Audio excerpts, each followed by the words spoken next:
Call the Commissioners' Court to order for Tuesday, October the 5th. A quorum of the Commissioners' Court is present. All legal notices have been posted. This court is duly called. Can I get a motion to close the court for the September term? So moved. Second.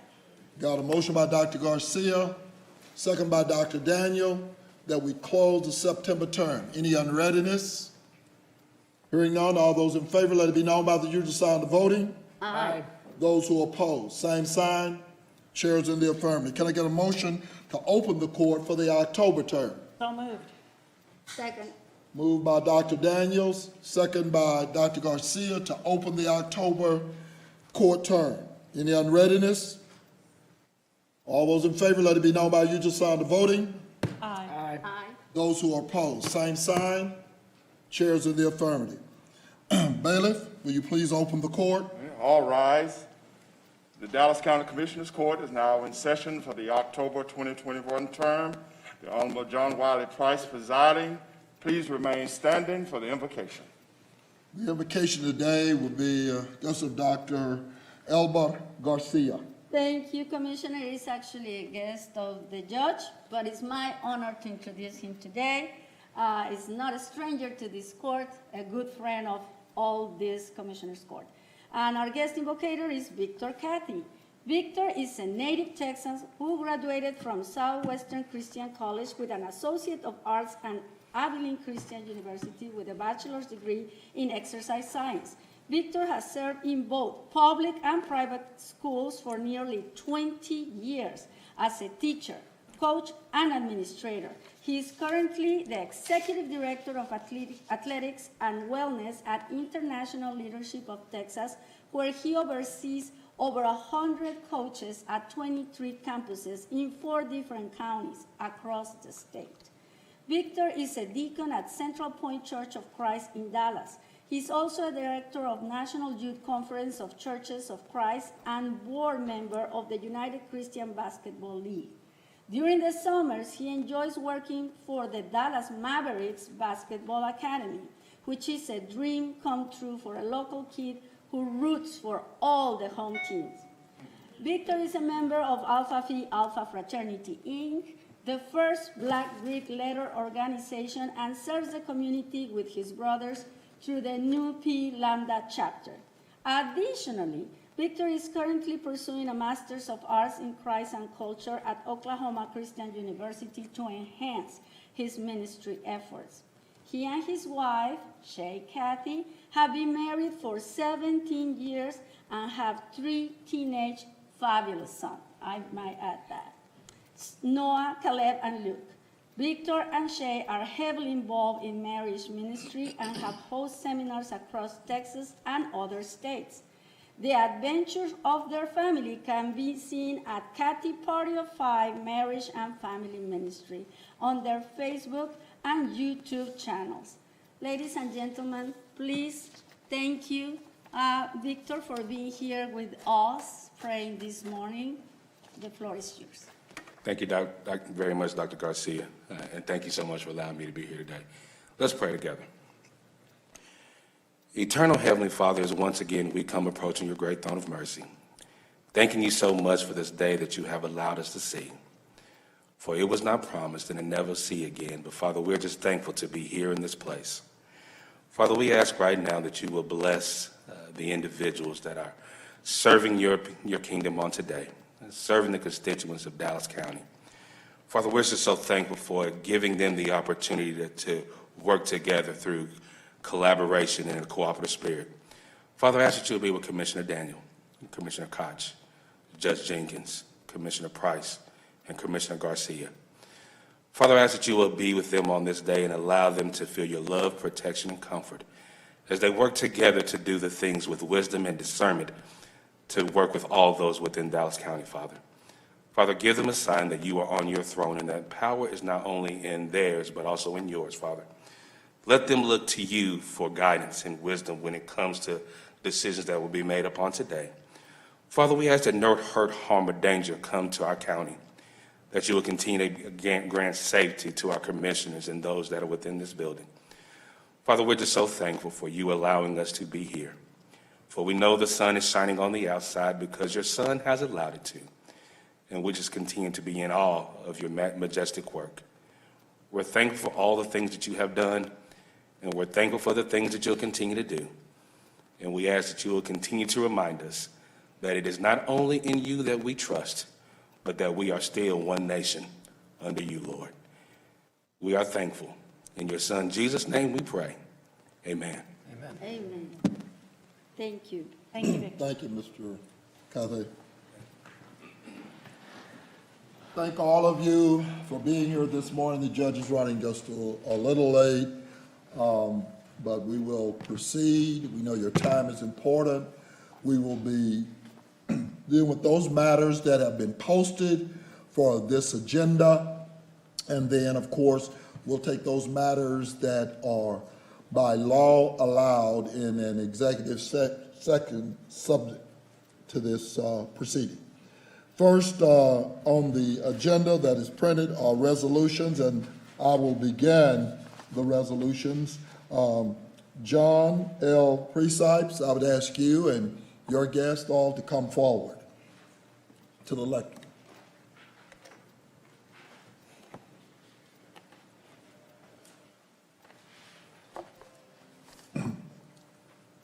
Colleagues, this is a resolution that talks about the success of an entrepreneur in Dallas County. And it says, whereas Dallas County is home to a legion of successful entrepreneurs who saw an opportunity for themselves and expanded their vision into jobs and careers for others in this community. And whereas John L. Preciphs is one such visionary who started work in the funeral industry at the age of 10 in Fort Worth at Pinkston Mortuary and Baker Funeral Home, and later moved to Dallas, rendering service to Cedar, Crest, and Black and Clark Funeral Homes. And whereas John L. Preciphs became a trainee for a motorcycle escort service in 1971, and later became the first African-American escort service in the community. And whereas John L. Preciphs officially opened Preciphs Escort Service on July 27, 1974, and has become a household name in Dallas County and the training ground for new drivers who see him as a model and a template of the escort industry. And whereas John L. Preciphs has surpassed the point of being a business owner and has transformed Preciphs Escort Service into a ministry that attends to the needs of bereaved families across the area and treats each family and service with dignity and respect. Therefore, be it resolved that the Dallas County Commissioners Court do now, and with great adoration, salute and pay tribute to John L. Preciphs for the almost 5 decades of meritorious service and dedication. And be it further resolved that John L. Preciphs had fleshed out the sentiments of the trailblazers Marcus Mosiah Garvey described when he said, and I quote, "The Negro will have to build his industry before the world stops to even consider him." And I so move. Second. All those in favor signify by saying aye. Aye. Any opposed? Motion carries unanimously. Thank you, Judge. Mr. Preciphs?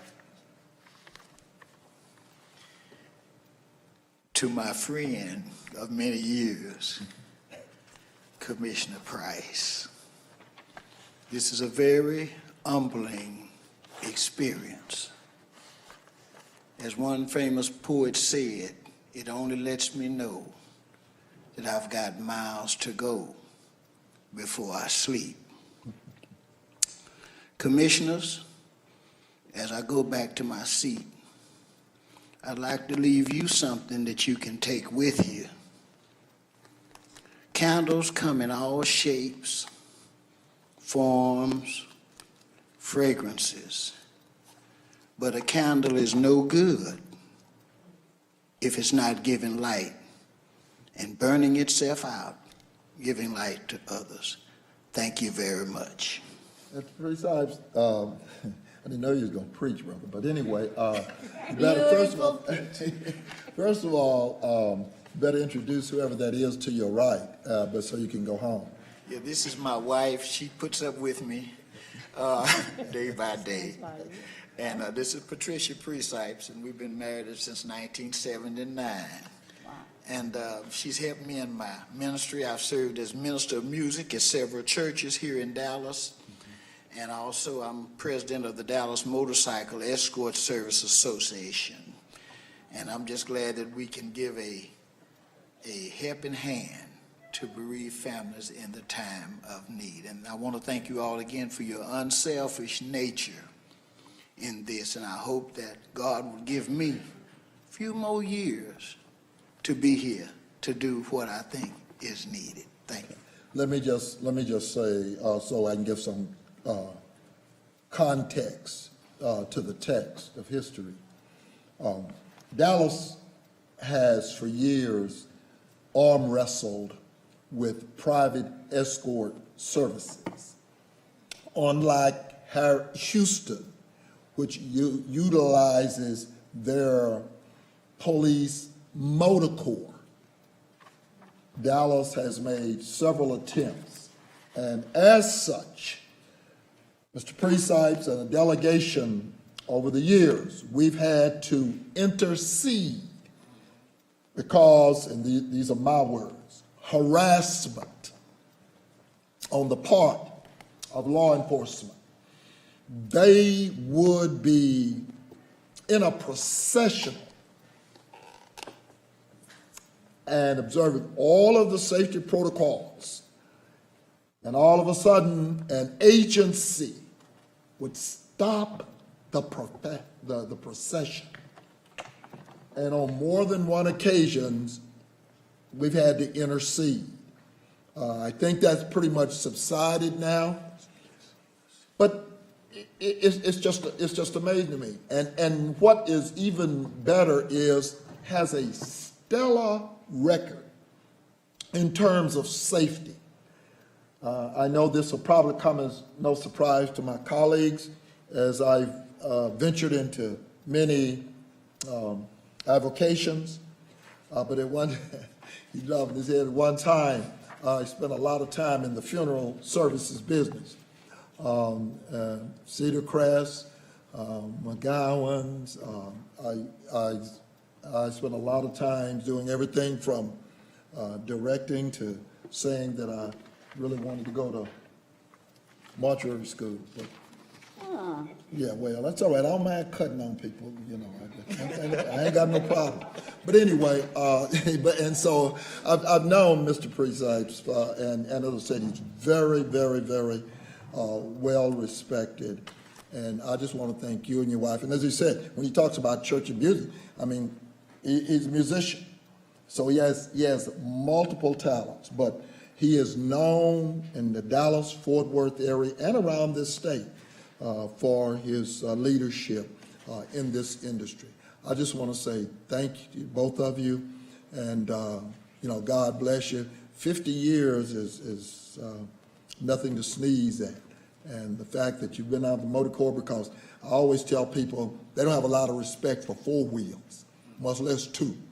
You know, lights or no lights. You know, they just soon run over you and look at you. But he's done that with dignity, respect, and has a great record. So, John, you, and Ms. Preciphs, thank you. Thank y'all for being here. And I'd ask you to come and at least so we can take this photo. Okay? Thank you. And thank you very, very much.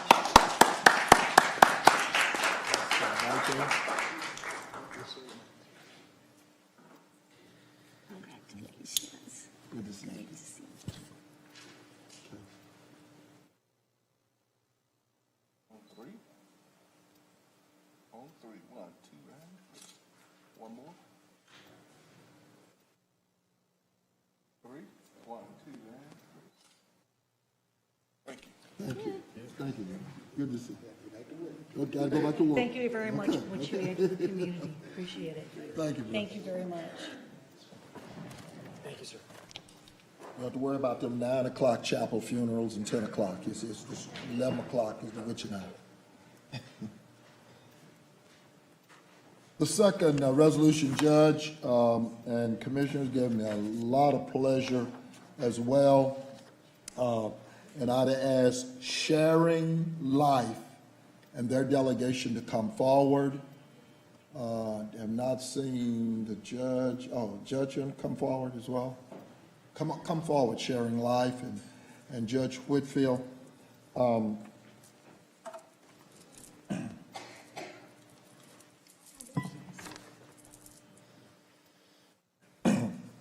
This is a resolution, I'm extremely proud of it, and while Dallas County has entered the fray, long before Dallas County, long before there was COVID-19 care funds, or ARP delegated funds, there was Sharing Life.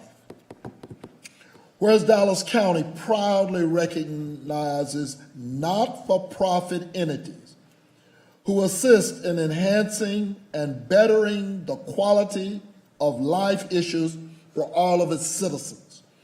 And whereas Sharing Life has been active and engaged in providing vital services and programs since November 1st, 1998, and continues to shape its outreach based on the emerging needs in the community. And whereas Sharing Life strives to end hunger and poverty by demonstrating compassion to those in need through food, clothing, financial resources, and educational programs. And whereas Sharing Life has expended more than $1.5 million in school supplies, Christmas gifts, rent, mortgage, and utility bill assistance, adult education, workforce development, employment services, financial coaching, GED prep and testing, and durable medical equipment. And whereas Sharing Life is proud to have assisted more than 1,000 families throughout the length of this pandemic and provides COVID-19 relief grants to citizens principally living in Southeast Dallas, Rockwall, and Kaufman counties. And whereas Sharing Life works in collaboration with several other social agencies, including, but not limited to the Communities Foundation of Texas, the Dallas Foundation, the Mesquite Chamber of Commerce, the North Texas Food Bank, United Way of Metropolitan Dallas Incorporated. Therefore, be it resolved that the Dallas County Commissioners Court respectfully celebrates the 23rd year of service to this community on behalf of Sharing Life and all of its related operations, and I proudly move. Second. All those in favor signify by saying aye. Aye. Any opposed? Motion carries unanimously. And I'm going to ask them to, introduce themselves as they come forward. I had the occasion and to sit in Judge Whitfield's court long before Dallas County deployed navigators to go and assist individuals with rental assistance. Long before, they were there writing checks. And they made, along with Judge Whitfield, made national news as long before we were talking about, assisting these individuals. And I had one day just to sit there and to observe them and was just taken aback. And of course, as you know now, Dallas County deploys navigators into the Justice of the Peace Court because we're utilizing funds that, we have approved and allocated to assist. But I just want to thank them. I want them to introduce themselves for the record and just thank them for their service. Please. Thank you, Commissioner Price. I'm THERESA Jackson. I'm the CEO and founder of Sharing Life. We are very honored today to be here and to receive this prestigious honor. Thank you so very much. I'd like to introduce my team because these are the people that make it happen. I'd also like to say a heartfelt thanks to Judge Whitfield, as she has been accommodating to allow our team in her courtroom and to help the people when they needed it the most. And we're so grateful that she allowed us to pioneer this program and be a place where we could establish a new best practice. So we're very excited, and we honor her today as well. And while the record needs to be complete, everyone wasn't inviting and receptive. So that wasn't the only outreach. Everyone was not as inviting and receptive. Anyway. And by everyone, you mean justice? Justice of the peace courts, that's correct. Yeah, there was no one, they ventured, but yeah. Yeah, and I think that is one of the saddest travesties of COVID, with all the help that the community came together, justice of the peace, who would not accept that help to keep people in their homes and to keep landlords' families fed. Makes no sense at all. Right. You can introduce your team. Yes, thank you.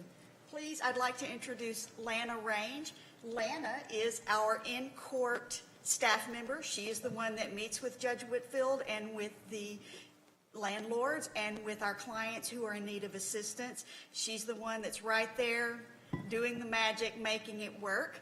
I would like to introduce Amanda Trammell. Amanda is the due diligence person. She's the one that makes sure all of the paperwork and all that documentation required by the government to use these special funds all the boxes are checked and everything is done. She also helps to make sure checks are delivered in a timely manner. We're often tasked with literally driving them there. And not using mail because we're in a hurry to get those eviction proceedings stopped and those families safe and staying in their homes. And I'd also like to introduce Jacob Taylor. Jacob is our Director of Operations, and he oversees staff and does practically everything. In a nonprofit, we all wear many hats, and he wears many, many hats. And of course, you know Judge Whitfield, and I just can't tell you how honored we are to be here. I'd like to also add that I was on a call. Judge Jenkins was on the call, and many other county officials, United Way folks, CFT folks, and they were talking about how difficult it was to get the landlords to accept the funds. This was many months ago. And I was listening, not talking, but just listening to others lament about how difficult it was, the landlords. There was a breakdown in communication. And it just seemed very obvious to me that the problem was that we needed to all be in one place at the same time. And so I thought to myself, where can that happen? Where does it already happen? And it's late, but it all happens in eviction court. So I said, we've got to get a person in eviction court. That just makes sense. And then, hopefully, those landlords in front of the Justice of the Peace will be more inclined to accept the payment and to be, and our client will be there, and our representative will be there to make sure all of the paperwork is taken care of, and we can save these folks from eviction, which you well know is far more expensive than rehousing a family. So not to mention the loss of security and dignity in that process. So we thank Judge Whitfield. We thank all of you. We thank our funders, deeply thank our funders for the funds that allow us to do this important work. I just want to thank you all, of course, Judge Whitfield. Do you have someone that speaks Spanish on the team? Yes, we do. Okay. Abby's not with us today, but Abby does speak Spanish fluently, and we have other employees at Sharing Life that speak, but Abby is on this team. She had to stay back because we had to have one person on this team in Sharing Life today to answer calls and make sure that our clients were being taken care of this morning. Thank you. Well, this is a fabulous project, and obviously, couldn't happen without all your hard work and the judge leadership. So thank you again. I know that as much as we want to distribute, the funds for, landlords and tenants, we still have funds to use. So this is important work that you will continue to do. And I was reading that compared to other states in our country, Texas, the North Texas region is one that is doing the best. So I'm sure you have something to do with this as well. Thank you. So thank you Well, again. you can send us all the money you want. I promise we'll spend it. Trust me, We're Mr. really good Reed at that, knows. so we love the opportunity. Do not worry, we want to distribute all that money. Yes, We don't ma'am. want to keep Thank any. you. Thank you so much. And I fell in love because I ain't never seen a sister write a $10,000 check for a landlord. I was like, I want to talk to her. Anyway, y'all come on up, let's take this picture. Thank y'all for your And I service. want to meet your Latino Can I just say, representative. for someone who does a lot of work with eviction prevention, that what you are doing in the eastern part of the county is so very, very much appreciated. The fact that you stepped up, recognizing what needed to be done, and took it upon yourselves with the, obviously, within the system, but just thank you so much for doing that. And now I'm also proud that the rest of Dallas County is following that lead and doing the same thing. So very much appreciated. Thank you, Dr. Daniel. It's good to see you today. Please come forward so we can take this photo, please.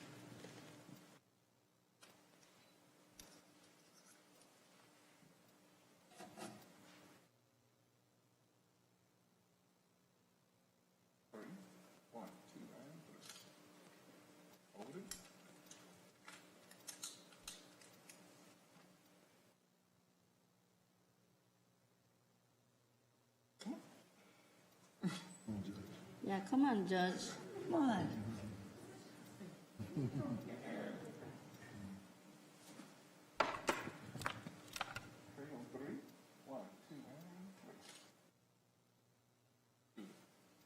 Thank you. Thank you, thank you, thank you, thank you. Thank you so much.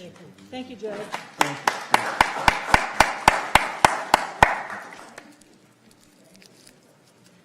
I know it's difficult for somebody to believe that you would not let people come into the courtroom and assist people who need assistance. Yeah, it's a benefit to both sides, because many landlords or families that own a rent house, and they could use that money. Yeah. And I also want Families to be evicted. I also want to recognize Charles Reed. I know right now he's probably having a lot of fun in Austin, but, he has been instrumental also in guiding a lot of these programs. Okay, the next two resolutions, Judge Commissioners, are mine, and I'm going to start with the National Arts and Humanity Month resolution. It's going to be received by Ms. Ann Graham, Executive Director for Texans for the Arts, and I know she's in the queue, so just want to be sure that IT knows that she will be speaking. Okay, the resolution reads as follows. Whereas October is designated National Arts and Humanities Month by the nation's 120,000 nonprofit arts organizations, the National Endowment for the Arts, the National Endowment for the Humanities, the nation's 4,500 local arts agencies, and the Arts and Humanity Council of the 50 states in the United States jurisdictions and districts. And whereas the coronavirus had a devastating impact on America's arts sector, with 99% of producing and presenting organizations having canceled events, and artists being among the most severely affected segment of the nation's workforce. Yet, notwithstanding these facts, the arts help collectively lead us throughout the darkest times of the pandemic, lifting our spirits, unifying communities, and jump-starting the economy. And whereas the arts and humanities play a unique role in the lives of our families, our communities, and our country. They embody much of the accumulated wisdom, intellect, imagination, and of course, enhance and enrich the lives of every American. And whereas National Arts and Humanities Month celebrates the value and importance of culture in the lives of Americans and the health of thriving communities, cities, and states, through their local and state art agencies representing thousands of cultural organizations.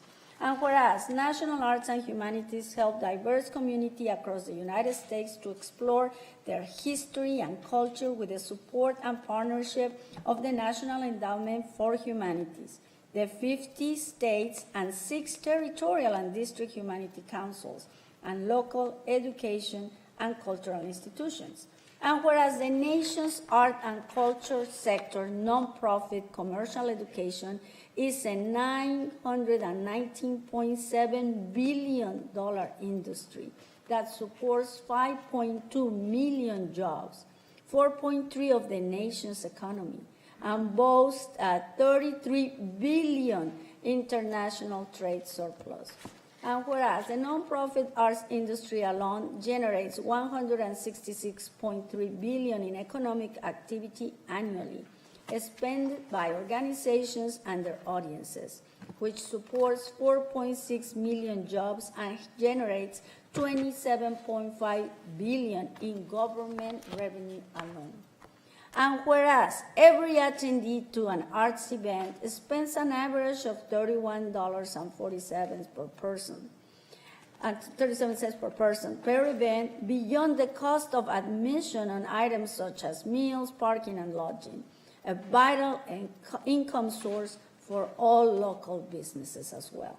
Now, therefore, be resolved that the Dallas County Commissioners Court does hereby observe the month of October as National Arts and Humanities Month in Dallas County and call upon our community members to celebrate and promote the arts and culture in our nation and to specifically encourage the greater participation in taking action for the arts and humanities in their towns and cities, and I so move. Second. All those in favor signify by saying aye. Aye. Any opposed? Motion carries unanimously. And Ms. Graham, are you there? She is the Executive Director for Texans for the Arts.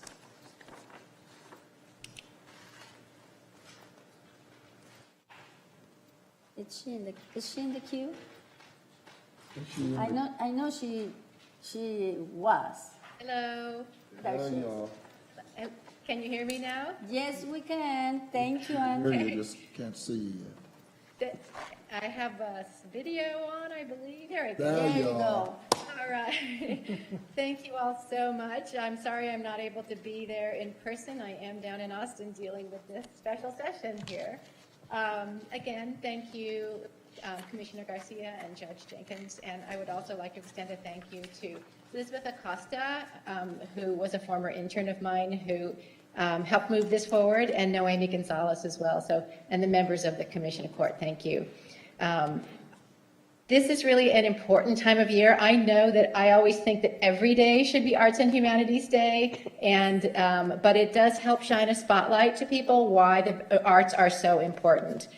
Arts, culture, and creativity are an essential economic engine to the state of Texas, creating jobs, generating significant economic health in the state, contributing to community health, raising the quality of life for all Texans, and serving as one of the strongest beacons for tourism. The creative sector is essential and not just something nice to have. It is a cornerstone and driver of our economy while being vital to helping rebuild our community connections. Living through the COVID pandemic has heightened our awareness of the value of the arts and has been a real cause for self-reflection, wanting to make sure that everybody has access to participate in the arts. They can be our greatest ally in recovering from the crisis socially, emotionally, and economically. We need to do everything in our power to bolster access to the arts for all to make our communities and state stronger than ever. Dr. Garcia, in reading the resolution, you reiterated so many of the things that I don't need to restate. They're really there in the proclamation, and that's really an honor. I would like to close with remarks by President Biden, who also initiated a proclamation from Washington on National Arts and Humanities Month. And I quote him from part of this proclamation. During this National Arts and Humanities Month, we celebrate the power of arts and humanities to provide solace, understanding, and healing. We recognize the ability of the arts and humanities to amplify important and diverse voices and messages. We reflect on the fact that as we have struggled with isolation, anxiety, and the loss of loved ones, we've turned to music and dance, literature and poetry, philosophy and history to bring us together and help us persevere through and grapple with our current moment. The arts, end quote. The arts are really a vital and integral part to our lives on a daily basis. They do help heal. They help create bridges between diverse cultures. They help build the legacy that we leave for future generations. So I just want to thank you all for taking the time to recognize this important kickoff month. I really appreciate it. And as a statewide organization, we work with a lot of artists and arts organizations in Dallas County, and we appreciate your engagement and involvement and support. Thank you. Thank you, Ann, and say hello to Liz, and we'll see you will. soon. Okay, thank you so much. Thank you for all you do. Next resolution is Dr. Garcia's. Yes, and this will be given at a later day. Is, as you all know, you start seeing all the pink ribbons all over again. Even the Cowboy players in that fabulous Sunday game have pink shoes. So with that is the National Breast Cancer Awareness Month, and BCAM, and its annual international health campaign. And the resolution reads as follows. Whereas the National Breast Cancer Awareness Month is an annual health campaign organized by major breast cancer charities every October to increase awareness of the disease and to raise funds for research into its cause, prevention, diagnosis, treatment, and cure. And whereas National Breast Cancer Awareness Month was founded in October of 1985 as a partnership between the American Cancer Society and the Pharmaceutical Division of Imperial Chemical Industries, now part of AstraZeneca, and several anti-breast cancer drugs. The aim was to start to promote mammography as the most effective tool in the fight against breast cancer. And whereas in 1993, Evelyn Lauder, Senior Corporate Vice President of Steel Lauder Companies, founded the Breast Cancer Research Foundation and established the pink ribbon as its symbol. This was not the first time the ribbon was used to symbolize breast cancer.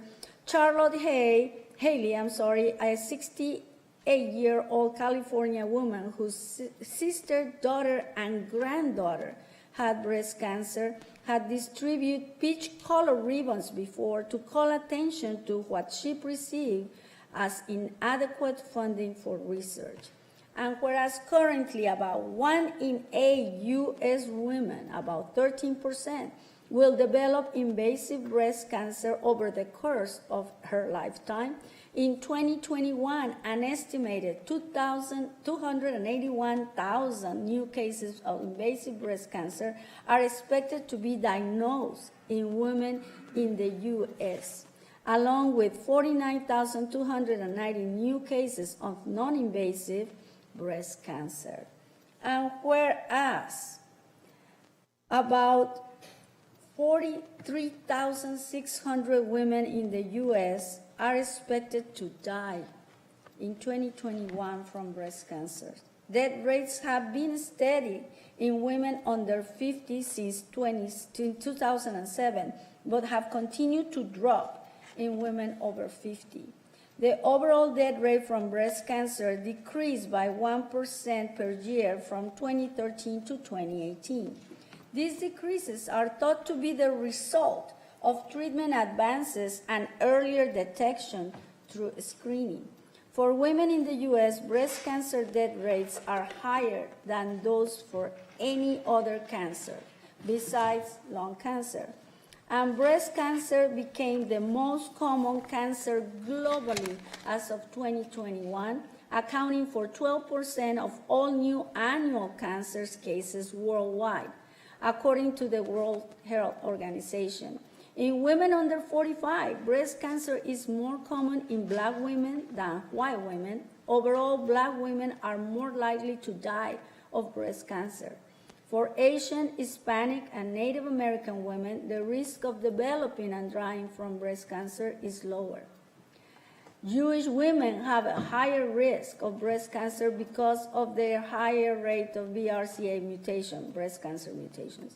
And whereas, according to the Texas Department of Health and Human Services, in 2019, an estimated 17,821 Texas women were diagnosed with breast cancer, and an estimated 3,213 died. Breast cancer is the second most common cause of cancer death in Texas women. And whereas male breast cancer, which is rare, is generally overlooked, about 2,650 new cases of invasive breast cancer are expected to be diagnosed in men in 2021. A man's lifetime risk of breast cancer is about 1 in 833. In 2009, the Male Breast Cancer Advocacy Group, Out of the Shadow of Pink, a man's pink of the Brandon Greening Foundation for Breast Cancer in Men, joined together to globally establish the third week of October as Male Breast Cancer Awareness Week. And whereas a variety of events around the world are organized in October, including walks, runs, and the pink illumination of landmark buildings, in the United States, the National Football League promotes breast cancer awareness by incorporating pink on and off the field. And comic strip artists use pink on one day in October. There are various walks to raise money for breast cancer programs and research. And whereas this year, in observation of Breast Cancer Awareness Month in Dallas County, Parkland Memorial Hospital in Dallas is offering no-cost mammograms to uninsured Dallas County residents at the new Moody Center for Breast Health and virtual breast health education through the month of October. The new center offers advanced 3D screening technology, which has been proven to detect breast cancer close to 5 years in advance over a 2D imaging. Now, therefore, be resolved that the Dallas County Commissioners Court does hereby observe the month of October as National Breast Cancer Awareness Month in Dallas County, and encourage everyone to be proactive in staying healthy by getting screened now to be informed, prevent, to treat, and to understand one another going through different levels of this disease. And I so move. I second. All those in favor signify by saying aye. Aye. Any opposed? Motion carries unanimously. Thank you, Dr. Garcia. Dr. Garcia, and each year we continue to say the highest rate of breast cancer among African American women. It's still the old access model. I appreciate the fact that we've got all these mammogram units, mobile mammogram units, because we still live in a metropolitan area that is transportation deprived.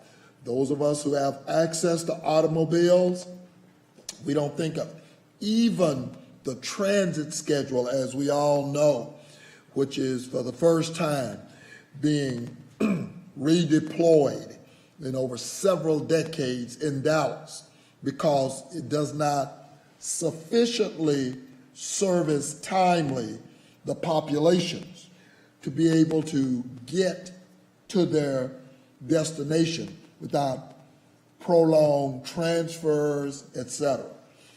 And so I appreciate we just did a soft opening on the new Redbird Imagine Clinic. Beautiful facility, as I said a couple of weeks ago, the first facility outside of the main campus of Parkland that will have what we call rehabilitation. That is critical. Again, dealing with the issue of transportation. You put somebody on a rehab course, and if they're having difficult time, first of all, the fact that they're on a rehab basically tells you they're having difficult time being mobile, but then they've got to go all the way to Parkland as opposed to the region probably of their residence. And so, again, I'm hoping that we can not only change, here we go again, with competent and cultural diversity. It's got to be different. You cannot continue to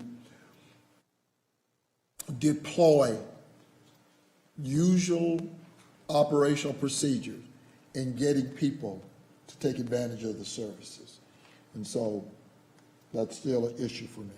Yeah, and you know, Commissioner, you hit it right on the nail. But on the other part of it, you know, I feel very proud of the fact that for the first time we have a state-of-the-art satellite clinic in the southern sector, that we don't have to compete or fight because of the location, right? We all knew where it was needed. We all knew it was in communities of color, and it's there.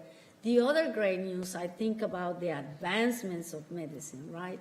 The fact that we have a 3D technology that is 10 times better than 2D, which is what we had for many years. I think that makes it, you know, exciting. We still have challenges, just transportation and a lot of different issues, but at least we know where the advancements are and where the challenges are. And that for me is, you know, a step in the right direction, Commissioner. So while the fight is not over, still one of the cancers that kills the most people, we're getting there. I remember when we were looking for more money. I mean, we weren't even recognized. And now, hey, we start seeing all the advancements, the awareness, the education, the treatments, and more importantly, the cures. So hopefully in a few decades, we won't talk about breast cancer as the #1 killer for women. Thank you, colleagues. Thank you to Parkland. Community health needs assessment still says if you live south of I-30, you still live 22 years less than people who live north of I-30. Right. Thank you, Dr. Garcia, for bringing this incredibly important topic forward and to place it smack dab in the middle of public health and recognizing that there have been changes and the changes have been beneficial and good. But I want to say, it's not done yet. We have not eradicated that. We do not have equal access to health care all over Dallas County, and therefore we still have things yet to do in that particular arena. So thank you for bringing our attention to it once again. Thank you, Commissioner. Okay, Judge. Dr. Daniels. Next, Dr. Daniels has the following the next two resolutions. Good morning, and thank you very much, Judge and Court. I would like to take just a moment before I do the two resolutions to recognize a new staff person, a new member of the Dallas County, well, not new to Dallas County, but Miss Erica McDaniel is here, and no, she's not any relation to me, but that's okay too. I would take her proudly. But please welcome Erica to my staff. She does come from the Criminal Justice Department, so I did steal her, and so she's familiar with the Dallas County and what we do for public health, public safety. So welcome, Erica. I'm glad that you are here, and now everybody can meet you too, if they haven't had that opportunity. I know Good they'll morning, be seeing you. and thank you, Commissioner, for that warm welcome. I'm proud to be a part of the team and serve Dallas County in a different role. Thank you much. Thank you. We're glad Welcome, you're Ms. here. Erica. And I am going to do an ancestry.com. To be sure it's not related to Commissioner Dan. Well, I would claim proudly to be a member of Yeah, I can. whichever family it's got to be. We cover a lot of topics from this particular table, and now I'd like to address something that is very dear to all of us here in this room. And this is the Voting Rights Act, or voting rights that has been impacted by the latest legislative session in the Texas legislature. There are a couple people here who spend much of their time addressing voting rights. So if you would please come forward. in the end, you will be accepting this resolution, and looks like you've got a few things that you would also like to say about this. And so while you're coming forward, I will read this. Whereas voting is one of the most important rights and responsibilities that U.S. citizens have, and all eligible voters should have equal opportunity to exercise that right. And whereas national, state, and local initiatives have been effective in automating voter registration, increasing awareness of elections, conducting legitimate and verifiable elections, and increasing voter turnout among eligible U.S. voters. And whereas, in its second specialty called session, the Texas legislature passed and Governor Abbott signed Senate Bill 1. While the new law expands early voting hours, it also focuses particularly on voters with disabilities, the elderly, and voters with limited English proficiency. In Dallas County, these voters are overwhelmingly voters of color and live in communities which historically have had problems receiving information related to their voting options or access to the voting locations. And whereas changes to the Texas election process in SB 1 include a ban on drive-through voting, new regulations for early voting hours, including a ban on 24-hour voting, a ban on the distribution of mail-in ballot applications, new ID requirements for voting by mail, a correction process for mail-in voting, enhancing poll watcher protections, establishing monthly citizenship checks, creating new rules and penalties for voter assistance. And whereas to help the public register and vote, we are recommitting to fulfill our responsibilities to educating Dallas County voters on voting activities, how they can register, and becoming more familiar with voting machines and voting centers, as well as using materials such as mail-in ballots to help certain groups effectively use their right to vote. In addition, we will respond to Senate Bill 1 by developing and implementing, along with corporate and community partners, specific activities to communicate the new voting deadlines and processes. Now, therefore, be it resolved that the Dallas County Commissioners Court does hereby recommit our efforts to educate voters about voting and address the changes in the new voter laws, with a renewed focus on what we can do in Dallas County. We are assigned the task of providing a fair voting environment, equitable access to the ballot, and to ensure that all eligible voters are able to exercise their rights. And I so move. Second. All those in favor signify by saying aye. Aye. Any opposed? Motion carries unanimously. Thank you very much. And now I'd like to introduce people who day in, day out, year out, are working to protect and enhance voting and voting in Dallas County. I'm not sure who would like to step up first. We have Diane Tazian, who is the director of the League of Women Voters of Dallas. Thank you. Thank you, Commissioner Daniel. Good morning. Thank you, Judge Jenkins and the county commissioners, for considering this resolution on voting rights from Commissioner Daniel. I serve as the president of and speak on behalf of the League of Women Voters of Dallas. The League of Women Voters of Dallas is honored to be one of the many community partners helping Dallas County elections serve the voters in Dallas County. While there is much truth to the many news articles about how bad the voting laws coming from Texas legislature are, you should know that some good has come too. Here are 3 items. First, ballot by mail tracking. Last year, we experienced a double difficulty between the UPS slowdown caused by the Louis DeJoy management and the increased usage of ballot by mail due to the pandemic. We heard from many voters about how hard it was to get through to Dallas County election staff over the phone. People were calling to find out if their ballot by mail application had been received. Pull that mic down just a little. There Okay, we go. sorry. A little bit Thank you. project, that's okay. People were calling to find out if their ballot by mail application had been received, when their ballots would be mailed, and whether, again, their ballots had made it back to the elections department. Michael Scarpello, our new Dallas County Elections Administrator, has experience with this. This law will be a gift to the elections department. While I don't think it will balance all of the red tape that has been applied by new legislation, it will definitely be a gift of time for staff and hopefully for voters too, since they will be able to check on their ballots each step of the way or receive notifications. Second, illegal voting penalties.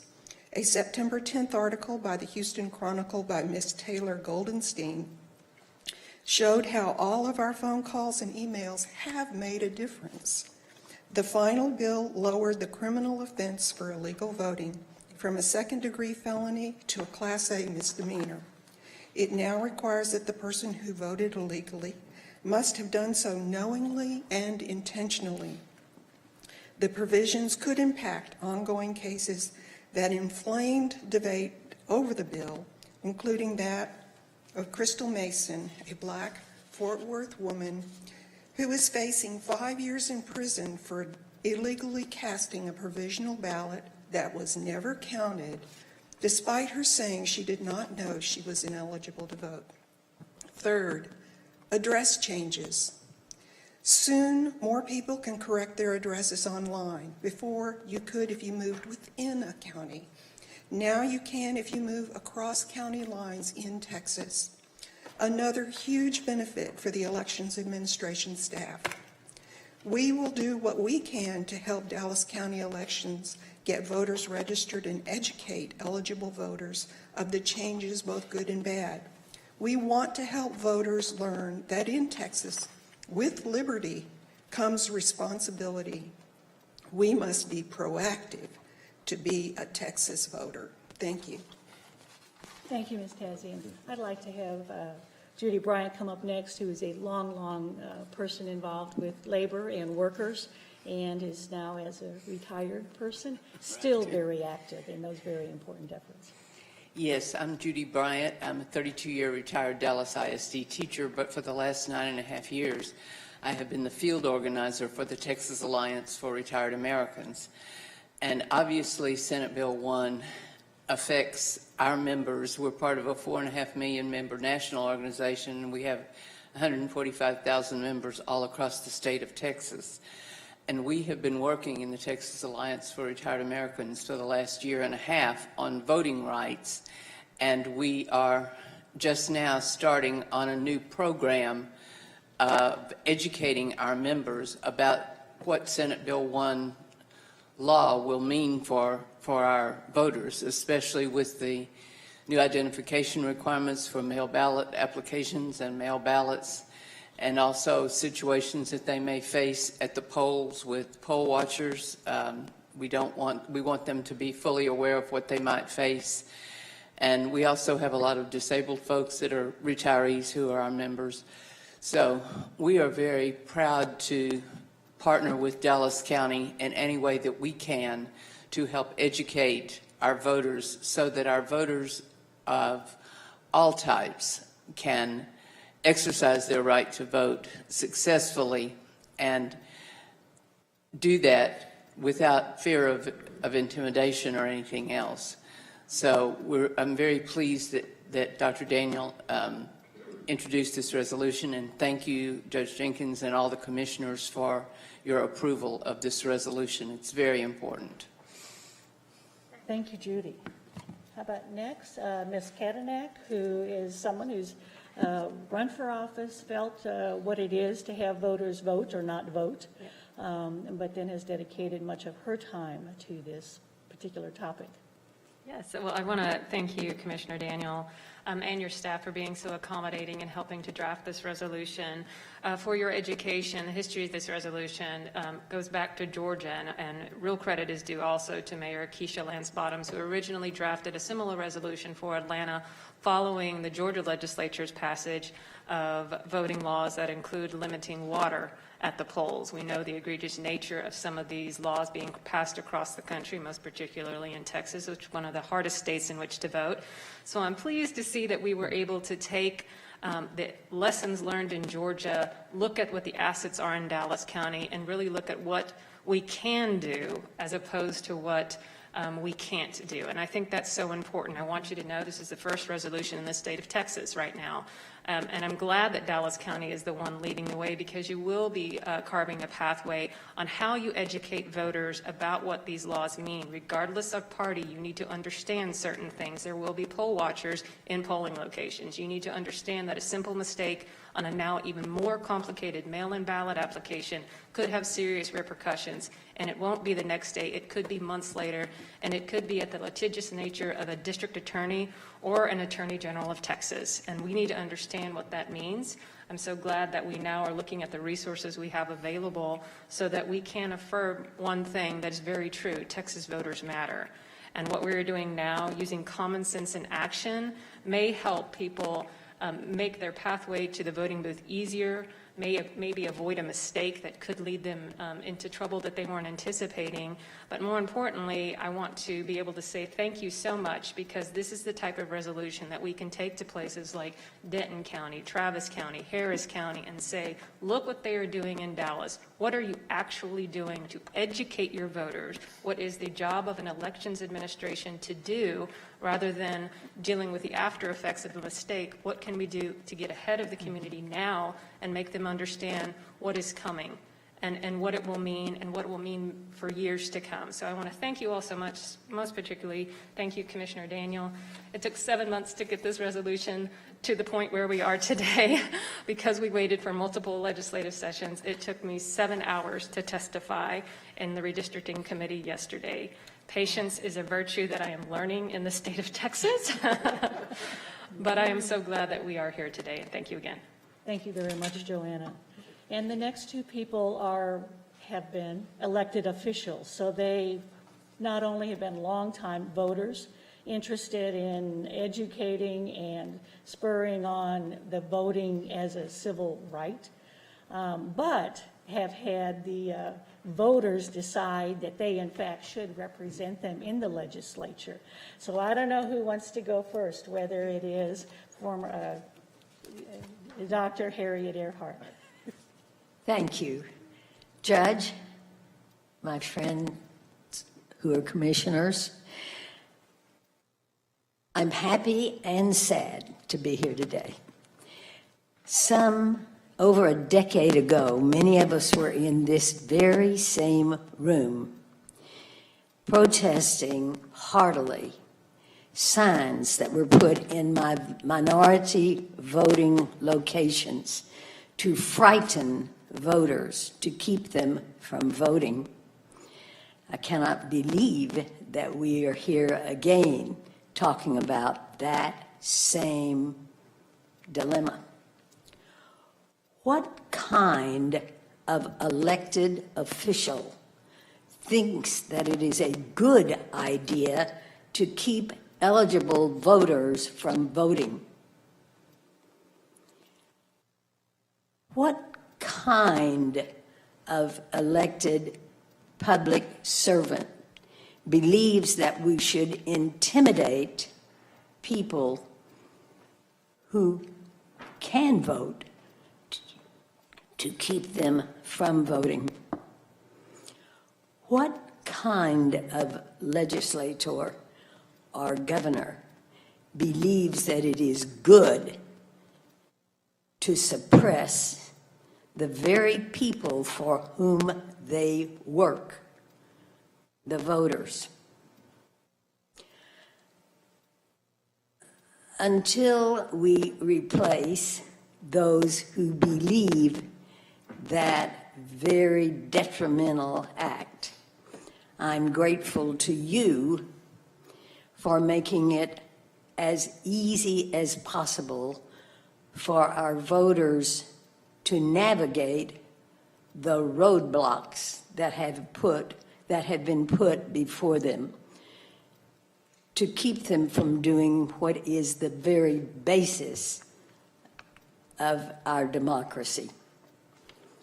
I thank you very much, and as an individual, I stand ready to support you in any way I can for the education of our voters.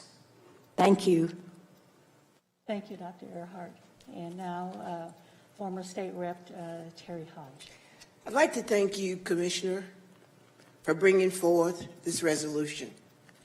I would like to thank all of you, Commissioners, for joining us in support.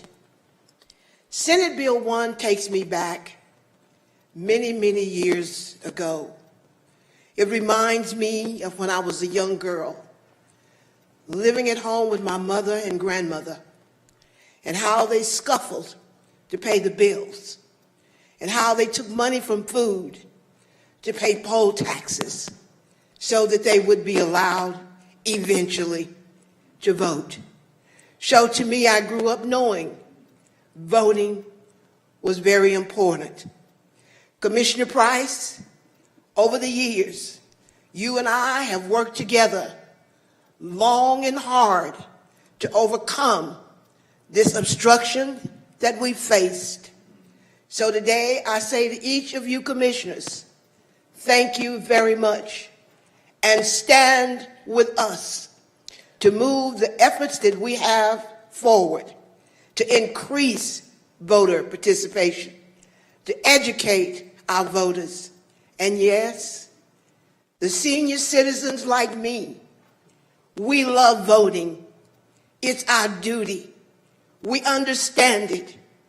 Please do not let these vigilantes take that right from us. Thank you very much.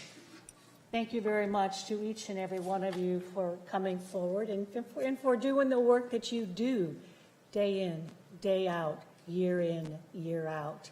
And in fact, to support Dallas County in what I would say to be the efforts of to see what we can do, what we must do as elected officials to protect this particular right. So thank you very, very much. Well, everybody didn't pay poll taxes. Everybody didn't take literacy tests. And right here in Dallas County, there was a law enforcement individual who didn't post signs in all the communities. Posted those signs, and I have a copy of it. I made sure I kept a copy of it. I think his name was Jim Bowles. He posted them only in the African-American polling places. And it basically was intimidating, saying that if you vote, it's almost unbelievable. And here we are again. The more things change, the more they remain the same. But as I said earlier in a resolution by Marcus Mosiah Garvey, it is the same. If in fact it's going to change, we're going to have to change it. Where it's a literacy test, poll tax, or just the right to vote. The poll watcher deal, as I watched that, again, we've seen other communities. I'm back to that Mason-Dixie line called I-30. You go far north, you don't see no whole lot of poll watchers. Is it almost inevitable that they don't need to be watched? But those of us south needed to be watched? Code word, code switching. We're accustomed to it. And we'll do what we need to do to make sure we can cast our vote. There is one speaker who signed up, who is online. Jean Ball, are you there? Unmute. You still have to unmute also.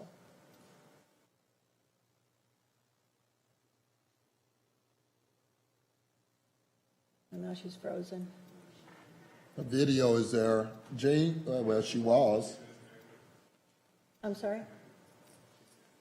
Oh, I'm sorry. I am sure that Jean Ball will let us know her sentiments on this particular topic also. Well, she was there, I believe. Yeah. Oh, wait, she's back again. But she's not there. Okay. Okay, well, thank you, Jean, for showing up, and thank to each one of you for being here today, tomorrow, and the day after that, too. So really appreciate that. Thank you. Thank you. Thank you. Would also like to take a moment to recognize an individual in our larger community who, there was a celebration of life as well as a dedication of a statue on Saturday for Miss Virginia Savage McAlester. And my guess is that most of us on this table know and respect her, and there may be some other people in the audience, but I would like to read this because it is important to take just a moment to say thank you and to recognize what she has brought to the larger Dallas area and to the United States. Whereas Virginia Savage McAlester created a legacy that will have a lasting impression on all who knew her, family, friends, and many Dallas County residents who have benefited from all her efforts. Virginia was a trailblazer in architectural history and preservation, and was the author or co-author of 5 books on the subject. Her best-known work is A Field Guide to American Houses, which was named one of 1984's 10 most outstanding reference books by the American Library Association, and received an honor award from the National Trust for Historic Preservation. The book earned her the moniker as the Queen of Historic Preservation. And whereas she is remembered by her fearless dedication, determination, and courage, Virginia will always be associated in Dallas with her pioneering fight to preserve Swiss Avenue's historic homes. Because of her efforts, the area became Dallas's first historic district in 1973. She also served as founding member of Preservation Dallas, chaired a revolving fund for Munger Place to help revitalize the neighborhood, worked to create Fannie Mae's first inner-city lending program, and founded Friends of Fair Park, a group that has helped raise almost $200 million for restoration of Fair Park and gained it National Historic Landmark status. And whereas Virginia was born on May 13th, 1943, the daughter of Wallace and Dorothy Savage. Her father was an attorney and politician who served as mayor of Dallas from 1949 to 1951. Her mother was a preservationist in her own right, buying up abandoned properties in Swiss Avenue where the family lived to protect them from being razed.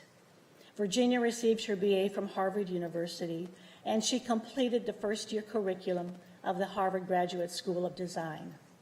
And whereas, as Peter Simic wrote in D Magazine, for McAlester, the push for historic preservation was a response to a recognition that a city's greatness is made up of all the small details, the overlooked architectural features, the odd juxtaposition of forms and styles that make neighborhoods unique. It was a recognition that homes do more than shelter us. They reflect and inform who we are. Now, therefore, be it resolved, the Dallas County Commissioners Court does hereby celebrate the life of Virginia Savage McAlester, who will long be remembered for her trailblazing spirit, passion for preservation, fearlessness in the face of opposition, and her long-lasting impact on Dallas County residents, and I so move. Second. All those in favor signify by saying aye. Aye. Any opposed? Motion carries unanimously. So Harriet is already, Dr. Earhart has already signed up to speak. Did you want to say just a couple of words about Virginia McAlester? Thank you very much for honoring my friend and this significant contributor to our city. I shall get this resolution to her family in California, and I assure you they're very honored that you recognized their mother in this way. Thanks, Theresa. Thank you, Dr. Earhart, and thank you very much, Court, for taking this moment to be a part of what our larger community is. Thank you. Thank you. All right. We have a public hearing, but it's not scheduled till 10:30. 10:30. So why don't we start with the presentation from Dallas County Health and Human Services.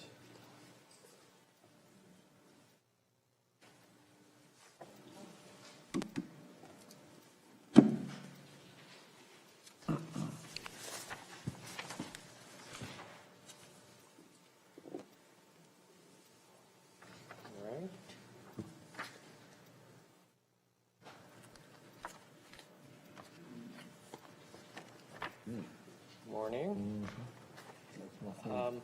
What's that?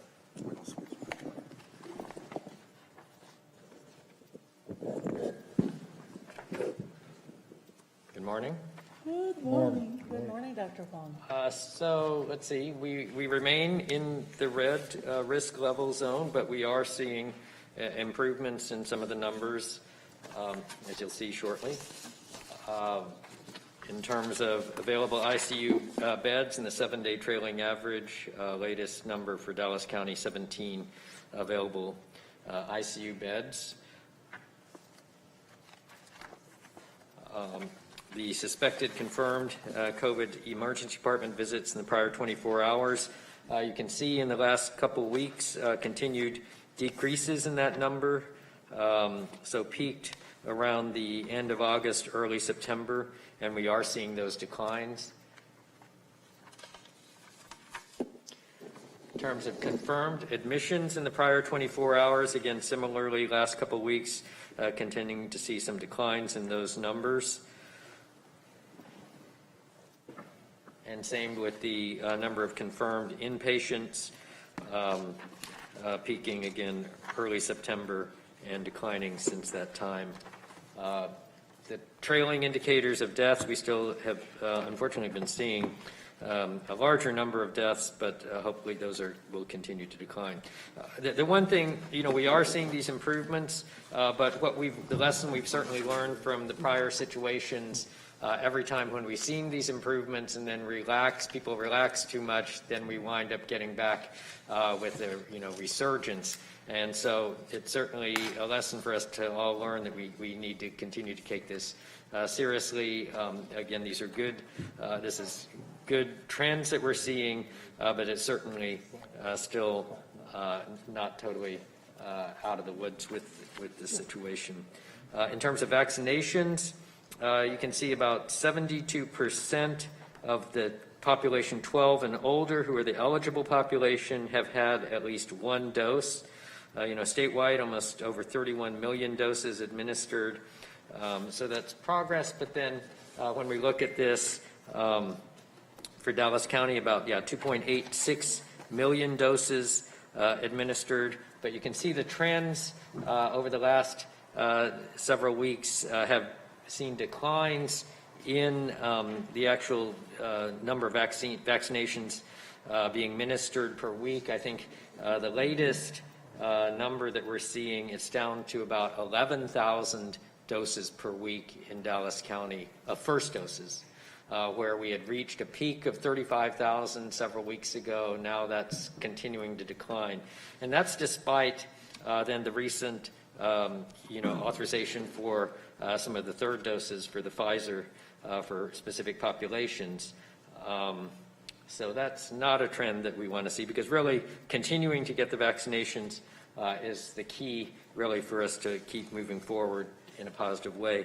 Because as you can see, we've had about 1.56 million people who've been vaccinated with at least one dose, and then about 1.336 million people fully vaccinated.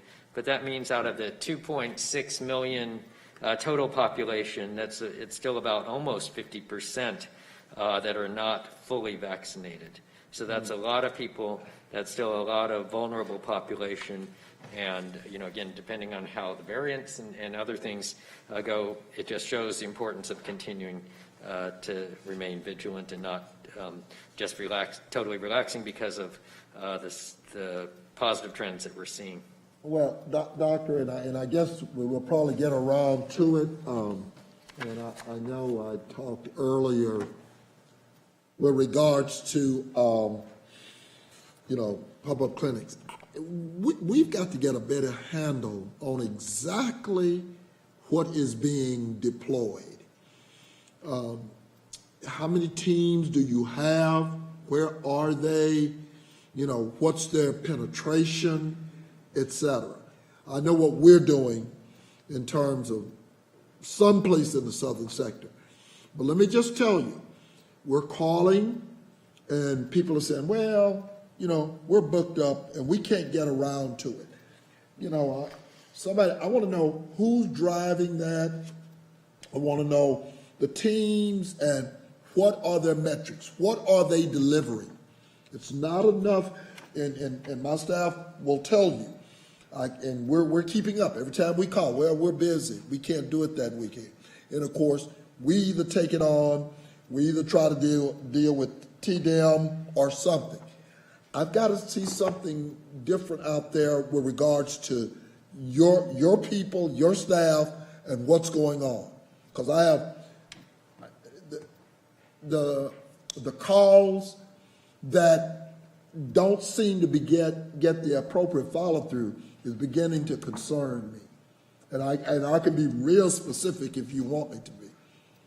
So at the end of the presentation, you'll see the list of all of the community pop-ups that we currently have scheduled, the events. We are coordinating with some of the other partners. So, some of these we have other contractors that we have available, whether partnering with the state, partnering with some private contractors. So we're trying to leverage that to also, be the county funds, be efficient with the use of the county funds that we have for these contractors. So we are trying to coordinate the mix. We do, the bottom line in terms of the number of vaccinations that are being administered countywide, that's where I can tell you that 11,000 per week is sort of the bottom line number for everyone, whether it's the pharmacies, whether it's the grocery stores, whether it's our pop-up events. We have the numbers for the events that we're doing. We can provide more of that. I'll go through a couple of them in a minute. Right now we are specifically, we've been operating, we were doing the Fair Park and now we're doing the State Fair. So we continue to have that presence during the State Fair. I'll show you some of those numbers in a second, but we can certainly get you some of the numbers, some of the partners. But bottom line, collectively, that 11,000 per week is the number that's everyone who's doing anything. But similar to what and that's first dose. It's first dose. But similar to what I said a few minutes ago about the whole cancer piece. If it's 11,000 and that includes pharmacies and you guys and TDM and everybody, then I need to know what's going on north versus south. You don't fish the same way, and you got a different deployment in terms of how you're reaching population. I don't expect, a lot of you people to go into some of these apartments that my people are going into, and they're not. We're going into them. We're going into the Glen Heights of the world. We're looking at the PCI 100 most unvaccinated zip codes. We're taking on that. But I still need to know, because, maybe we need to charge up and I'll just use them, I'll say Walgreens, CVS. I want to know what the heck they're doing other than just being there, in our community on every corner. Are they doing anything? So do you get access to that kind of granular data? We do have, again, we get the vaccination data for the entire county. That's part of, I do have some other charts that we produce that we work with PCCI that has by zip code, the different vaccination population percents. We can provide more of that in your report. We are looking at it very granularly. We give you the, every 2 weeks, the census block track list of the highest, as you mentioned, unvaccinated census blocks. So we are looking at it in a very granular way, and we have the data pretty much as granular as it comes, and we get this every day. So this is from all of the people providing the vaccination, reporting it to the state, and then we get that data back from the IMTRAC system, and that's what we're working with PCCI on, cutting it by zip code, by census blocks, and trying to get that information out also to our community partners to say, here are now which are the 100 least vaccinated census blocks. That's where we're targeting a lot of our block walking efforts.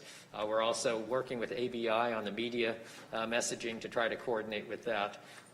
So we can get you some more granular data on that, but we have about as granular information as it comes. I'd like to do a follow-up on that if I could, because I went to and helped out at a pop-up vaccination location of a minority community in my district, that Walmart was the entity that was providing the vaccines and the healthcare workers, the signs out front and all that kind of stuff. So from what you're saying, I understand that you would be working with Walmart to help them pick wisely where they're doing pop-ups. Is that true? We try to, we have a regular weekly meeting with all the community partners. We've been doing it since November of last year to try to disseminate this information, those, census block priority areas. We talk with the pharmacies, in particular. Kroger's been very active with that, trying to get a sense of what they're seeing and get the information out. Again, the media messaging, we're working with ABI to try to get that. With some of the pop-ups, I know they've coordinated a lot of the block walk efforts to promote then that the upcoming pop-ups are coming in those communities. But I want to report from them. I want to know how they're being deployed, because we know we've asked for the whole media piece. I know when we use them before we do a block walk, we get a different result. And so I want to know how they're being deployed, just like she just asked about Walmart. There's no reason for probably me to know, but for in that district, if Walmart is going to do it, do they signal Dallas County, we're getting ready to do it, can you assist us? Other than the fact you stick some flags out front and said, vaccines here. I will say there are activities that others are doing that we're not told about, we don't know that are happening. So we don't hear about everything. We try to make ourselves available. When community partners have asked for resources to help with the pop-up, then we've been certainly providing that and trying to link them with the resources that we have. But there are certainly groups out there that that are doing some things. But there is no one coordinate. Again, we have a weekly call. We send it out to a lot of partners and groups and try to get that participation for that coordination. Not everyone shows up, on the call every week. Yeah, the particular one that I visited, in fact, they had done that. They had, because it was an area of a lot of apartments, they had walked each of those apartments, distributing flyers, talking with people, and in fact had what I would consider, having gone to a number of these, that they had a decent participation. But because exactly what Commissioner Price is saying, that preparation work is critical. That's key. Because I also went to the Garibaldi, what's it called? The market. Fair. Garibaldi. It's Bazaar. a bazaar, yeah. And that is a place where Health and Human Service folks were there, and I, was with them, talking with folks and making sure that people, when they came in, were wearing a mask. And those who were not vaccinated, well, you're going to have your chance on Saturday. Come on by. And I understand that it was, in fact, a fairly successful. But it's doing all that prep work that you're talking, because we've been talking about it already in other areas. It's education. It's making people aware of what's going on. So I appreciate, because I see what HHS is doing, but then I had some of the same questions of what is that interface with some of the other ways that Dallas County is distributing vaccines. Yeah, even and I'm going to meet tomorrow, Dr. Hosa, even with the kids. I mean, we'll show up at a school and we're there with, Parkland or TDM in some cases, Texas Department of Emergency Management. But, we're there.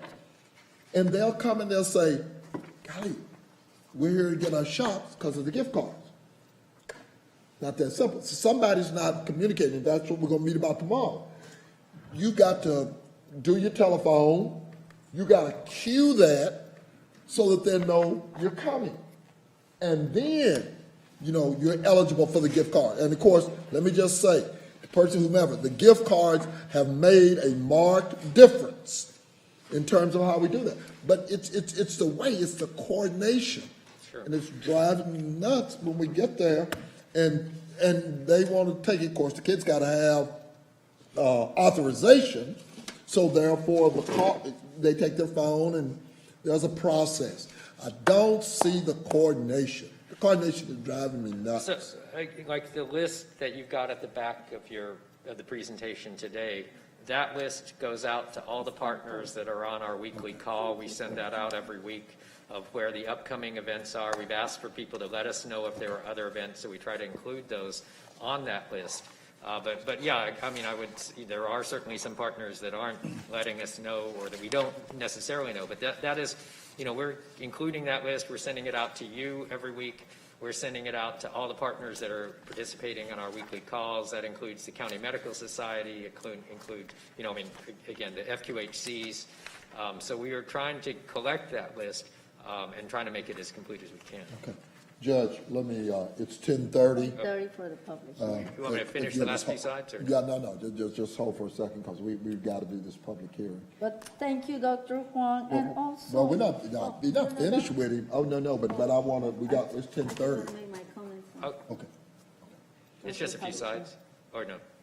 Go ahead, Dr. If you only Huang. have like 2 or 3 minutes, go ahead, but otherwise we could just do the quick public hearing and come back to it. There's a presentation in the public hearing. Okay, so. You got a bit more, right? It's just really just the Fair Park numbers.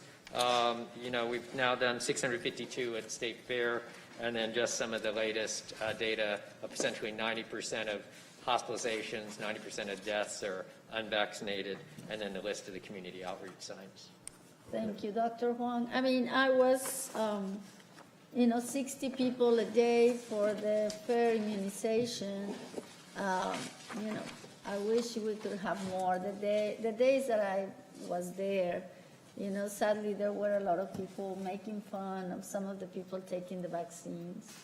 And it was sad to see, but nevertheless, people were ready to get vaccinated and they took their vaccination. So I don't know, probably I know that we cannot ask people to do certain things, but I was very saddened to see, people making fun of the people that were in line to get vaccinated.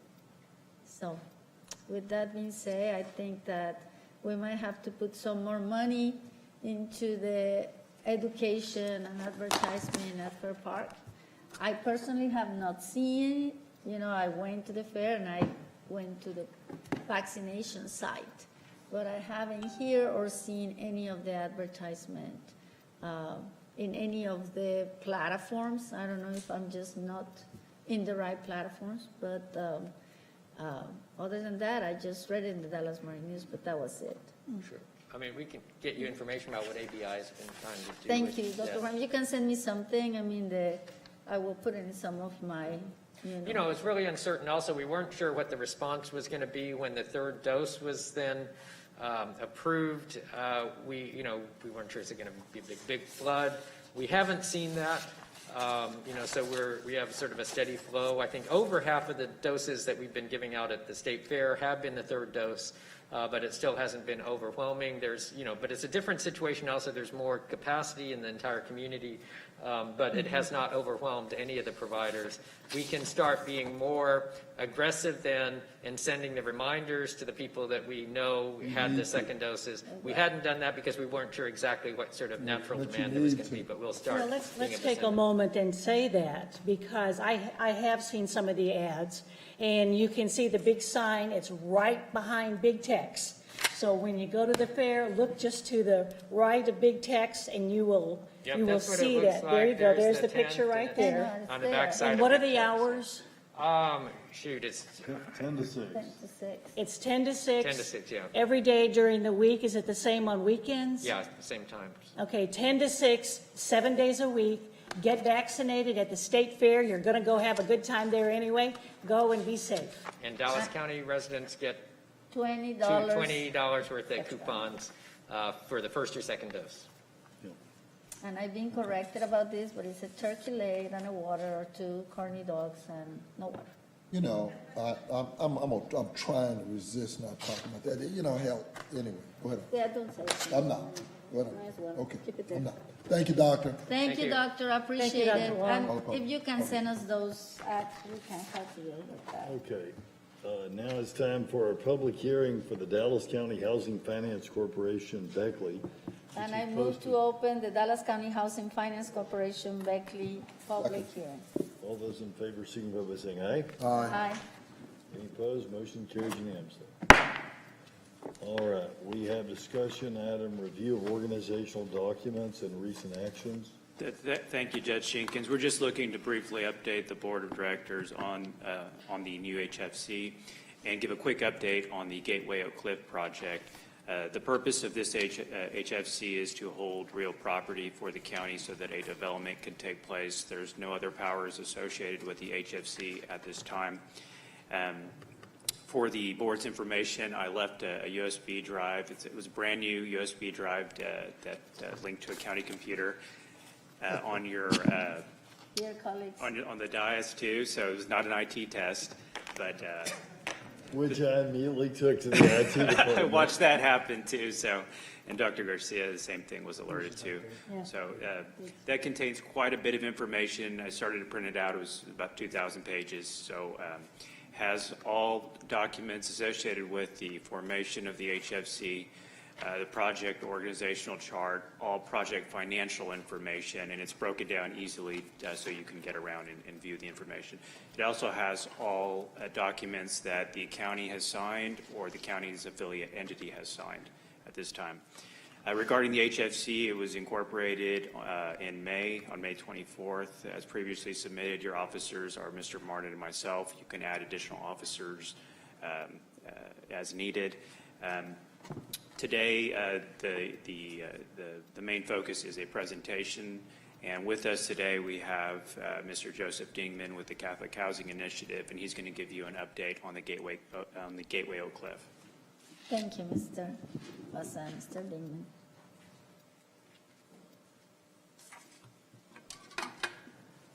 Good morning. Good morning. Judge Jenkins, Commissioners.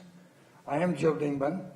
I'm treasurer of the local nonprofit, the Catholic Housing Initiative.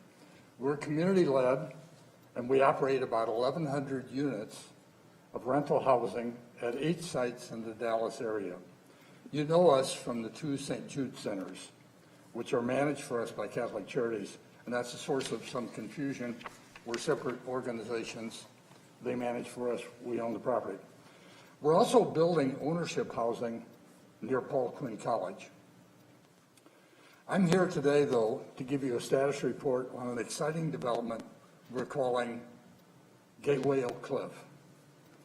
And thank you for the opportunity to talk with you today. I'm delighted to be here.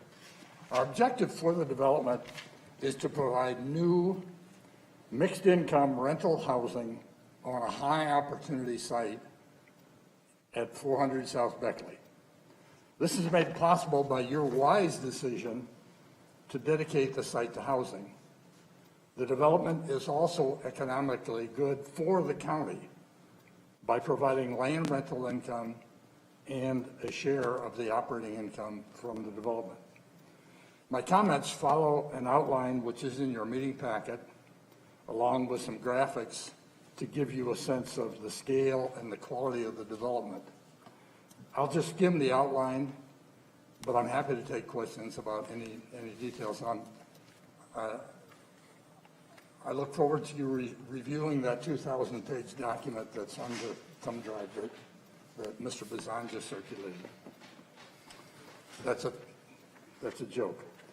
We've been working for some time on this, and we just passed a critical milestone. July 21, we closed on the funding for the project. And that means that we've tied down pretty much all the loose ends.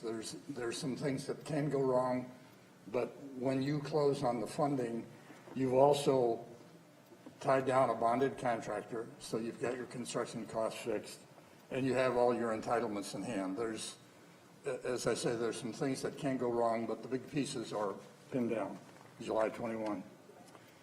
The development is 230 units. It's a mix of efficiencies, 1, 2, 3 bedrooms. 80% of them will be affordable to families with incomes at 60% of the area median income, or AMI. 60% of AMI, just for reference, for a couple in Dallas County is $42,700. So in effect, 80% of our residents will be below that threshold. And that, by the way, scales up or down for family size. I think the increment is about $4,500 each way. In other words, 3 children would be $4,500 more. The other 20% of the units are what we call market. In other words, they're unregulated as to incomes. We're aiming at diversity. And the 2080 mix is one of the means that you accomplish that. We will accept vouchers, which further adds diversity. It enables very low-income people to live there as well. What does your contractor participation look like? Could I defer that question? I'll get to it Okay. in just a sec. And if Okay. I don't do it adequately, I'm delighted to jump back in. One would describe the design as modern, clean, stylish, with lots of tenant amenities. We worked with the city's architectural peer review committee to make sure it fits well in the neighborhood, with features like trees, rainwater capture, bus access, pedestrian-friendly setbacks, street parking, and so forth. And by the way, the city is very happy about this, from Councilmember West all the way down to the housing department. They've struggled to do things like this, NIMBYism, and a variety of things, and this is something that I think they really value. The owner of the development is Gateway Oak Cliff LP, which is controlled by you, by Dallas County, via its general partner. A Catholic housing company, St. Margaret, is the special limited partner, and as a practical matter, will be sort of a day-to-day manager of it, subject, of course, to your control. And then National Equity Fund is the equity limited partner as the buyer of the tax credits that we sold to, in effect, generate the equity for the project. St. Margaret has 2 roles. It is also the co-developer with a company called Carlton Residential. The 2 of us will oversee the construction, lease up, the management of the property indefinitely into the future. And by the way, we made guarantees to both the lender and the equity partner, absolutely ironclad guarantees where neither of us can really walk away. So our feet are nailed to the floor for the long term. We will start demolition immediately once the county vacates, which I understand is next week. And we should deliver the units in 5 tranches in the summer of 2023. From our perspective, the goal is the housing. However, the broader impact is profound. There's $47 million of new direct investment, largely local. In other words, people are out spending $47 million on this project, and the beneficiaries are people you know. At least 32%, Commissioner Price, at least 32% of the general contract will go to minority vendors. And in Carlton, Ethnic minority. pardon, sir? Ethnic minority? Yes, sir. Ethnic minority. Ethnic. Yes, yes. I'm sorry, I didn't understand. Yes, Yeah. that's affirmative. Plus Carlton itself is minority owned. There will be 230, What's minority owned? Carlton, our co-developer, Carlton Residential, is minority owned. And by minority, it's what? African American. Okay. Michael Prentice. And what's the name? Carlton Residential. Okay, Carlton. Mm-hmm. Very high caliber people. I've known them for a long time. They live in the residential housing space, some market, a lot of tax credits. They also were the developer with St. Margaret, right? With who? They were also the working partner with some of the other projects. They do other projects, yeah. I think they have about 3 or 4 actively under construction just right at this point in With the time. Catholic Diocese, yeah. Okay. Thank you, Mr. King. Again, the goal is the housing. There'll be 230 new families in the neighborhood. We figure their aggregate income is about $10 million, and they too will be spending locally. So you're introducing a lot of economic activity. And then there is the knock-on effect. When you build something new, people tend to do the same thing around it. There's a knock-on effect of other new developments and what really amounts to a new trade area. Other than your project south of Jefferson Avenue and east of Zhang, there's not a whole lot of new construction. The Deck Park, obviously. In closing, I thank you on behalf of the prospective residents for your participation in the development. I also thank your staff for their hard work on the development, especially Mr. Bazan and Mr. Choi. I think this was a lot more work than they anticipated. Yeah. We're having a groundbreaking event November 9, and you're all invited. We hope to see you there. I thank you again for your time. I'd be pleased to answer any other questions that you have. Well, I just want to say thank you, Mr. Digman, for all the work. I know that it has not been easy, but if someone can put it together, that was you. Thank you. And I want to thank, of course, as you mentioned, Mr. Bazan and our Dallas County staff, administration, of course, as well as our partners with St. Margaret and Carlton Development.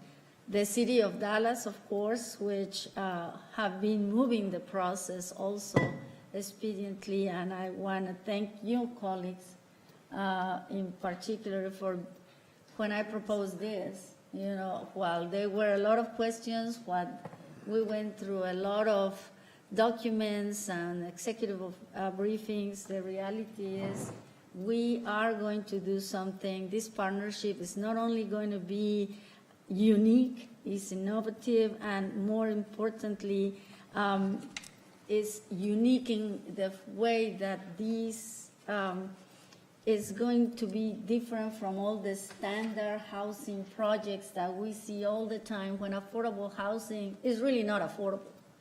When an affordable unit that they say we will have 46 affordable units really means a $1,200 a month for, you know, an efficiency unit. You know, and you know, this is going to be true affordable housing. And at this time, when we talk about gentrification, especially in North Oak Cliff, and we see what's happening, this is going to be a project that is going to be in the perfect location.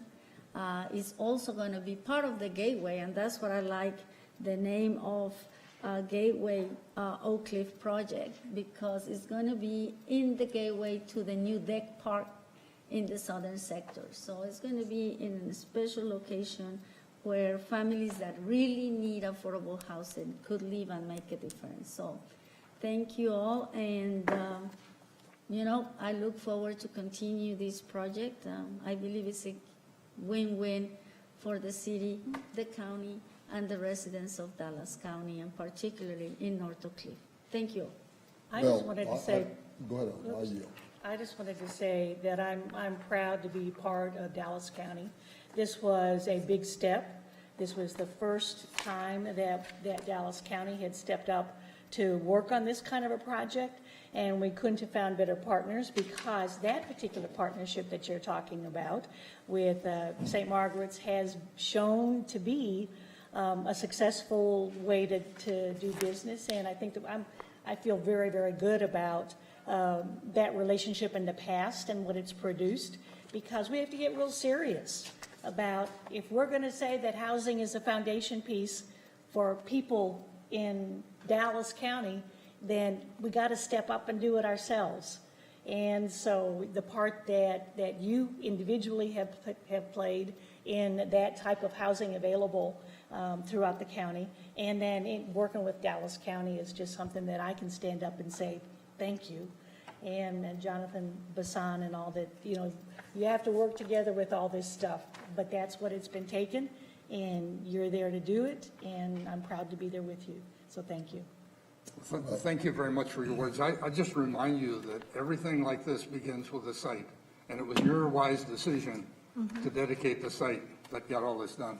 The rest No, is... this is going to be a model to follow in Dallas County. And yes, this is the footprint, and hey, that's what it takes. Everybody have talked about this for as long as I can remember, at least 25 years. But it's this project, the one that is going to set the pace and the footprint for, And I appreciate, and I appreciate all of the celebratory. No, we're not celebrating yet. We own the property. Yes, we do. That was key. We don't own a lot of property. That's the key. And the reason he can make the 60 AMI and all work, again, the property is in the deal. There was a reason for, 40 acres and a mule. I told you, keep the mule.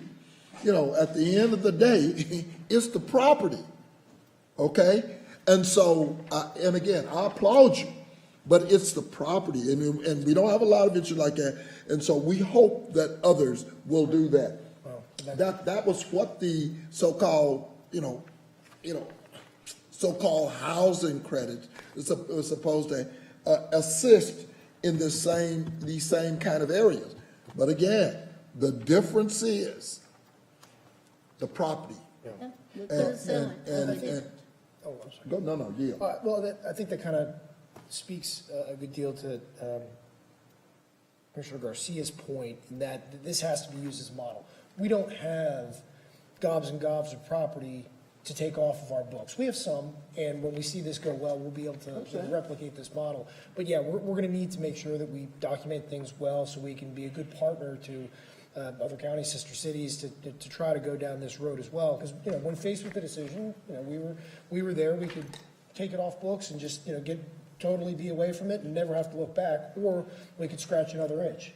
We could make sure that we had a public purpose for this. So I'm very, very glad with the way this is going, but of course want to admonish everyone that we have to make sure we document everything well, because there's going to be hopefully people coming behind us, and that's really probably as important as reaching the goal here and getting that housing piece done, because it could be wonderful as a standalone, but we're drowning in the inability to get people affordable housing. So this will put a small dent in it, but the model is going to be the thing that ends up changing. Yeah, the model. The model is key.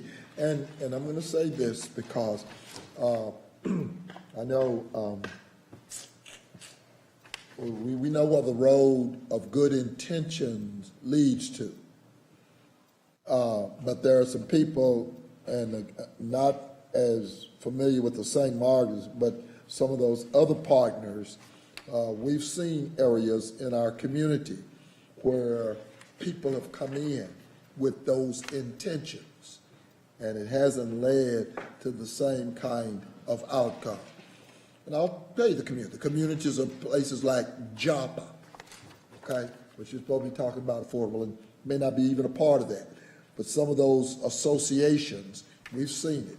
So we've seen the so-called modeling before, or at least the entities that have come in under the guise of good intentions. We're going to make this work. And as Joseph Kenyatta said, they came and they taught us to bow and to pray. and to close our eyes. And we bowed and we prayed and we closed our eyes. And then we opened our eyes. And the land was gone. We had prayer and we had good intention, but the land was gone. And that's from Jomo Kenyatta. Thank you for what you do. And here's the hope. We're doing this. The city of Dallas does some of this. There's 25 other cities here. There's an opportunity to do fair housing and affordable housing in all of those cities. Hopefully, we can look at some of our buildings that we have that can be repurposed. I'm not suggesting we do it with this particular piece of property, but on today's agenda, we have a property swap with the city of Mesquite. So in Mesquite, now this is not, we're not doing affordable housing on that property swap, but it just illustrates, here's a city that has a piece of property that they're no longer using, and the county has a piece of property that they're no longer using, so they're going to do a swap and use those properties. Well, now that's not quite right, but we're doing a swap only because we have a need. Right. And yeah. But there's But let me property, tell you- there's an inventory of Worked property out out there in all of our cities Yeah. where this may happen. And We've let me got to tell- move away from the model of all of our Section 8 housing being in the same neighborhoods that are high crime and have low-performing schools. We need to move this around and give people in affordable housing an opportunity to integrate into neighborhoods with higher-performing schools, lower crime. That's been proven throughout the nation to lift people out of poverty. And so this is a great project to do that. We need more projects like this. The county and the city of Dallas cannot do it alone. Correct. And let me tell you, just on that note, Mr. Bazan and I have been contacted already by other municipalities that have heard about this, and they want to know how to do it, how to, in different You don't get locations. to hire Jonathan Bazan. That Yes. is the So, one thing they're not allowed to do, so. Definitely, Commissioner. Thank you, Mr. Bazan, because I remember the first time we talked about this, and you look at me and says, it's going to be a lot of work. I said, yes, it's going to be, but we can make it work. And, we're at that point now. Who would have said 3 years ago when we started on this that we will be here? Thank you, Mr. Digman. Thank you, Mr. Bazan. And Thank you. we look forward to November 9th. November Bravo. 9th, 1:30. Thank you again for your time. Thank you. 1:30? Yes. 1:30. Thank you. Thank you so much for coming down today. Judge, there's no other action or request for the board. We appreciate the board's feedback. We'll continue to keep you updated. Mr. Dingman did thank our district attorney's office. You cannot do projects like this without great attorneys, and Mr. Cho and Judge Roden and their team, performed to the late hours as closing approached too. So really, really want to thank them for the great work. So thank you. Thank you, Mr. Cho. I appreciate it. Yeah. Thank you.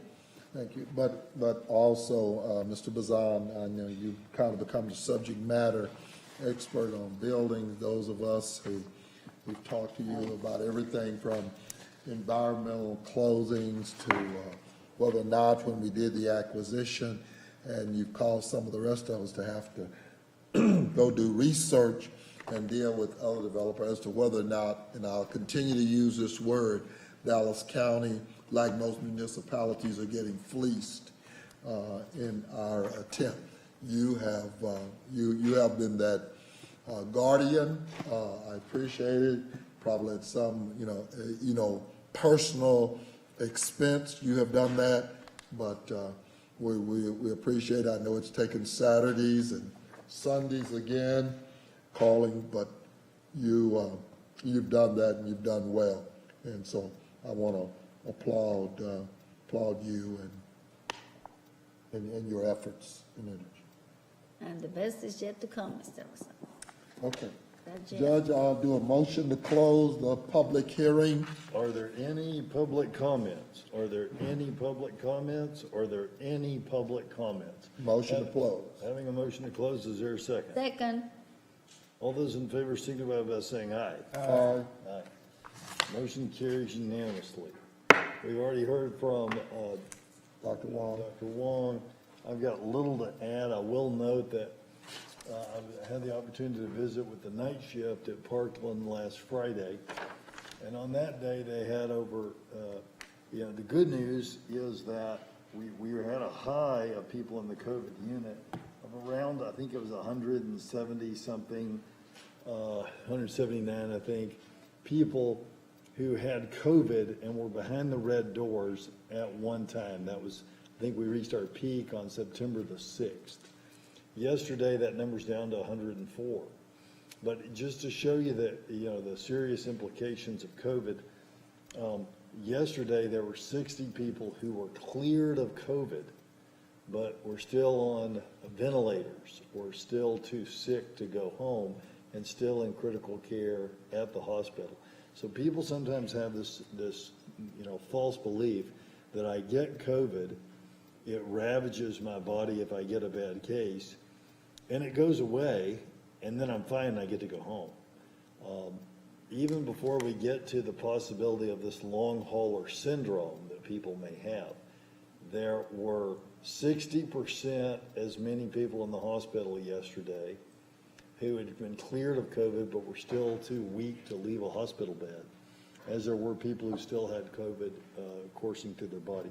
So it's just an important reminder to people to continue to have those courageous conversations with your family member, your employees, your co-workers, people that you have a sphere of influence over, to help them make that decision to get vaccinated.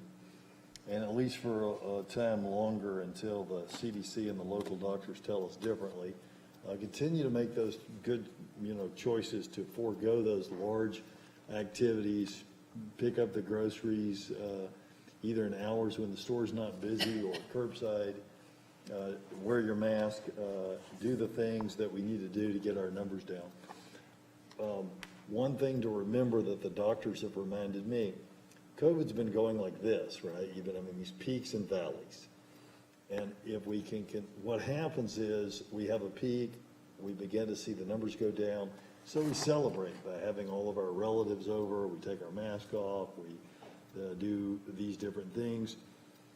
And our valleys are not as low. If we can continue to do the things the doctors tell us to do and get the numbers down, when we start the next peak, until such time as we finally have enough required vaccination to end this thing, we'll start from a lower point. We don't want to start the holiday, Thanksgiving and Christmas surge, if we have one, from a high level, because when you start high, you end way high and you overrun your hospitals.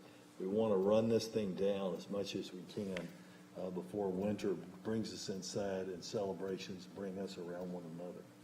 And with that, I'll turn it over to Commissioner Price for his presentation. And by the way, last Wednesday, I think again, Parkland, they do some things right, got a thing on the agenda. Every once in a while, a blind hog, fine acre. I got my booster shot, long story short. I went and got my booster shot. And so booster shots are available at Ellis Davis, and I'm sure other places as well. When we were in Glen Heights, I want to thank the mayor and the deputy mayor who was there, and the assistant city manager this past weekend, and my staff. We did them in Glen Heights, a pop-up clinic, and Parkland were very, very, very helpful. It was booster and regular, right? Right. It was. And how did it go, Commissioner? Right. Did it go well? It went extremely well, and as I said earlier about the gift cards, it went well. So thank you. I've got a video.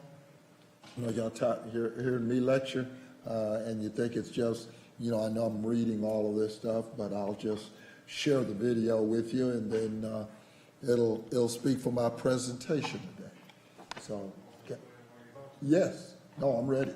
Oh, I don't. I'm gonna let them hear somebody else. Cinematic icon. Turn it up. Over the course of 85 years, his story has been told in 8 different films and countless adaptations. Released in 1933, the original film, King Kong, was a smash hit that spawned an immediate follow-up.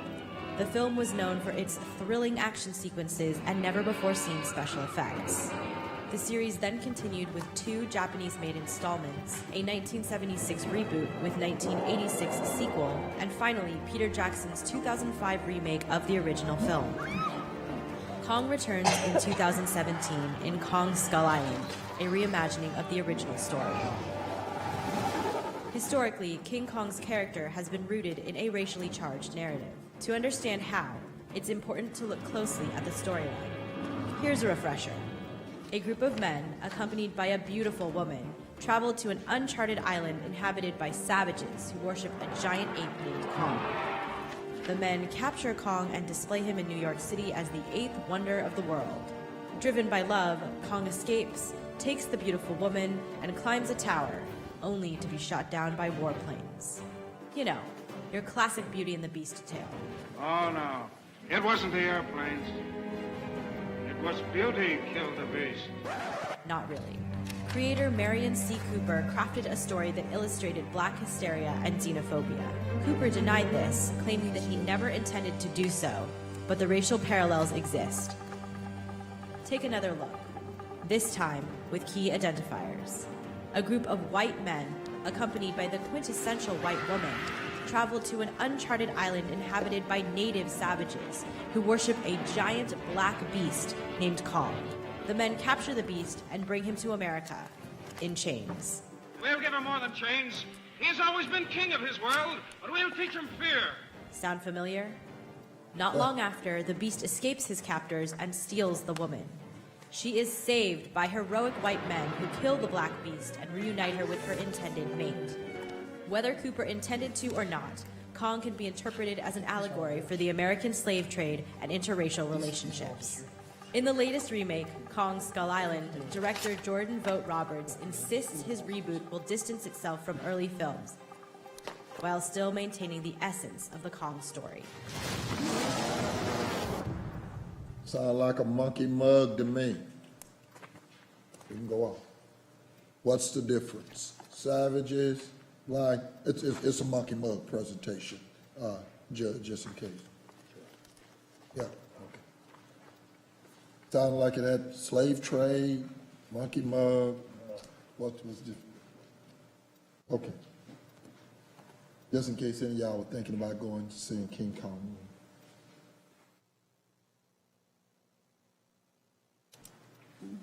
Okay. What comment? No comment? No, you don't need to. Actually, I didn't want to do a lecture today. I decided to show a movie, but it's more to come. Since we don't understand how to tell Parkland that monkey mugs is not a teachable moment. Maybe Kong is. Okay. Consent agenda. All right, is there a motion on the consent agenda? So moved. Second. Well, we're pulling personnel. Okay. Okay. Is there a motion on consent agenda pulling sheriff's personnel? Okay. Now so moved. I got a second. All right, all those in favor signify by saying aye. Aye. Any opposed? Motion carries unanimously. Move sheriff's personnel. Second. All right, any discussion? Same issue, we're working, but we still want to see, big improvement. Dallas County needs to hire, based on, ethnic, Well, the sheriff put Captain Saldana over personnel. Well, that's very important, and I appreciate that, but the results still are not exactly what I would recognize. They put Captain Saldana Like over Dallas personnel. County. Well, Call the I'll be voting question. against this. We'll hopefully see something different. Call the question. Dr. Daniel, you done with your comment? You too. I think which one of us overrode whomever, but no, because I still think that the efforts have been shown, and yes, I appreciate Mr. Saldana being placed there, but the results are still not what Right, we would want. and it's like a little bit of everything that we say all the time. We need to fish different and move different. You got to fish in a pool that's going to give you the results that you need. Exactly. Thank you, Commissioner. All those in favor signify by saying aye. Aye. Any opposed? No. And all abstain. So that, there were 2 noes, that motion fails. All right, next, we have the bids. Is there? Motion, what? Awards. It bid. fails, it was It 2-2. fails 2-2. We have the bids on the. Hold on. You can't, how do you have a personnel motion to fail? It's failed before. Okay, so so it's just symbolic. It means nothing then, because people still get People are paid. still, no one loses their job or isn't paid. Well, they still get paid. Right. Of course. All right, next, we have the bids, we just have one Like bid. what? Like everything else, No, symbolic. well, then, why do we even put it on Bids. Is there a motion on the bid? there? Oh, stop. Why do we even put it on there? We've been over this before. No, we haven't. No, I've never said to it's been one thing. No. No, it's failed before, so the DA's, we can have him tell us again. You go ahead. We have been over this before. We've had a vote like this before, and as has been notified under the law, persons who are employed and who work get paid. Why this item is on the consent, I haven't been asked that question. I can go Okay, yeah, and that's research what I that. wanna know. I know you're talking about. But the impact, yeah, there was a prior situation where this happened before. Well, I remember having a 2, one abstain, but I don't remember a 2-2. No, because that would be a passing vote, because you would not count the abstain votes. But we did have a prior one where we had a tie vote. And Somebody explain to me then, if that's the case, then why is it on the agenda? I will look into that, Okay. for what other purposes it needs to be on the agenda. But as to the fact that if an elected official hires those, you do not have the ability to stop them from being hired and being paid. And that was what we advised you the last time this happened. That's symbolic. Is there any other negative consequence, though? I mean, I wouldn't, believe that to be the case, but is there something that they can't access beside their pay? I mean, granted, the sheriff's office has their own, civil service, so, I mean, just want to make sure that those employees that are not approved by the Commissioner's Court are not denied some type of benefit. No, they're not denied those benefits. And I can look into that in more detail to your specific question. Right, yeah, I just want to know, because otherwise we're just going through the motion. Gotcha.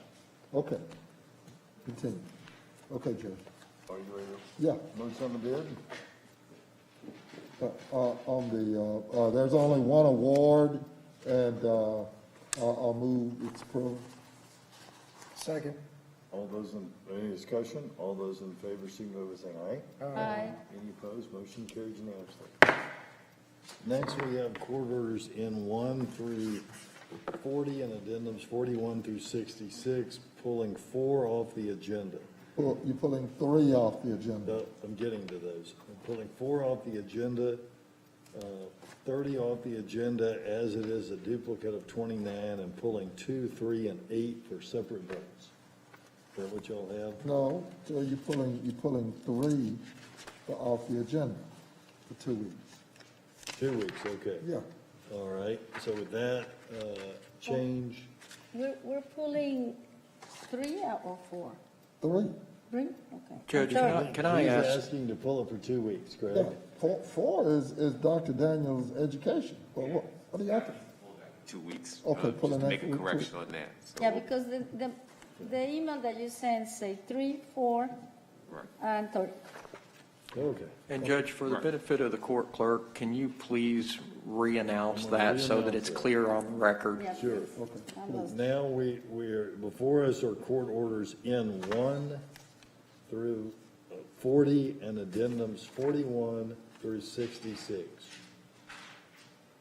We need a motion on the court orders pulling 2 and 8 for separate votes, 3 for 2 weeks, 4 for 2 weeks, and pulling 30 off the agenda as it is a duplicate of 29. Okay. Is there a motion? So moved. Second. All right. Okay. Is there a discussion? Yes. Go ahead. Well, yeah, let's discuss. the exchange of property, I do want to thank the city of Mesquite. We were landlocked. We were in dire need. They are the adjoining property owners. They have need for expansion, and this worked out.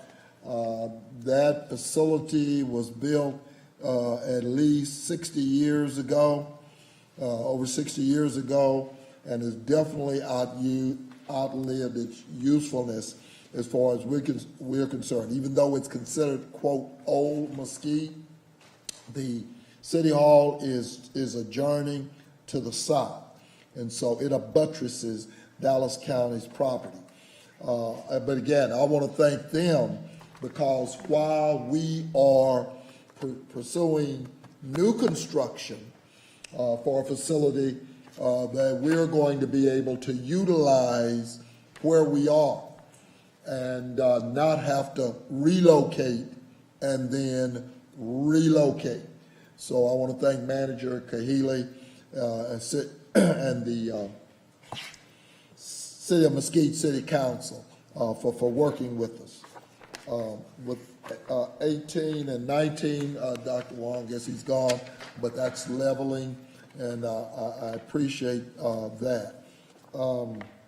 33, again, a blind hog, I do want to thank our private partners and the public partners and Parkland for finally getting to this point with regards to Hatcher Street Station. There's been some concern about the Parkland board and Parkland management moved and did the right thing with regards to that particular property, and it has become, as far as I'm concerned, a real anchor for that portion of South Dallas proper. As you know, the MC Cooper Clinic has gone in next door, and there's a planned development for the rest of that property. So I want to thank our partners with regards to 3033. I guess, Judge, Dr. Wong again is gone. I'm going to want to talk about again these flu shots and everything else. I've got to get my arms around exactly who's doing what out there.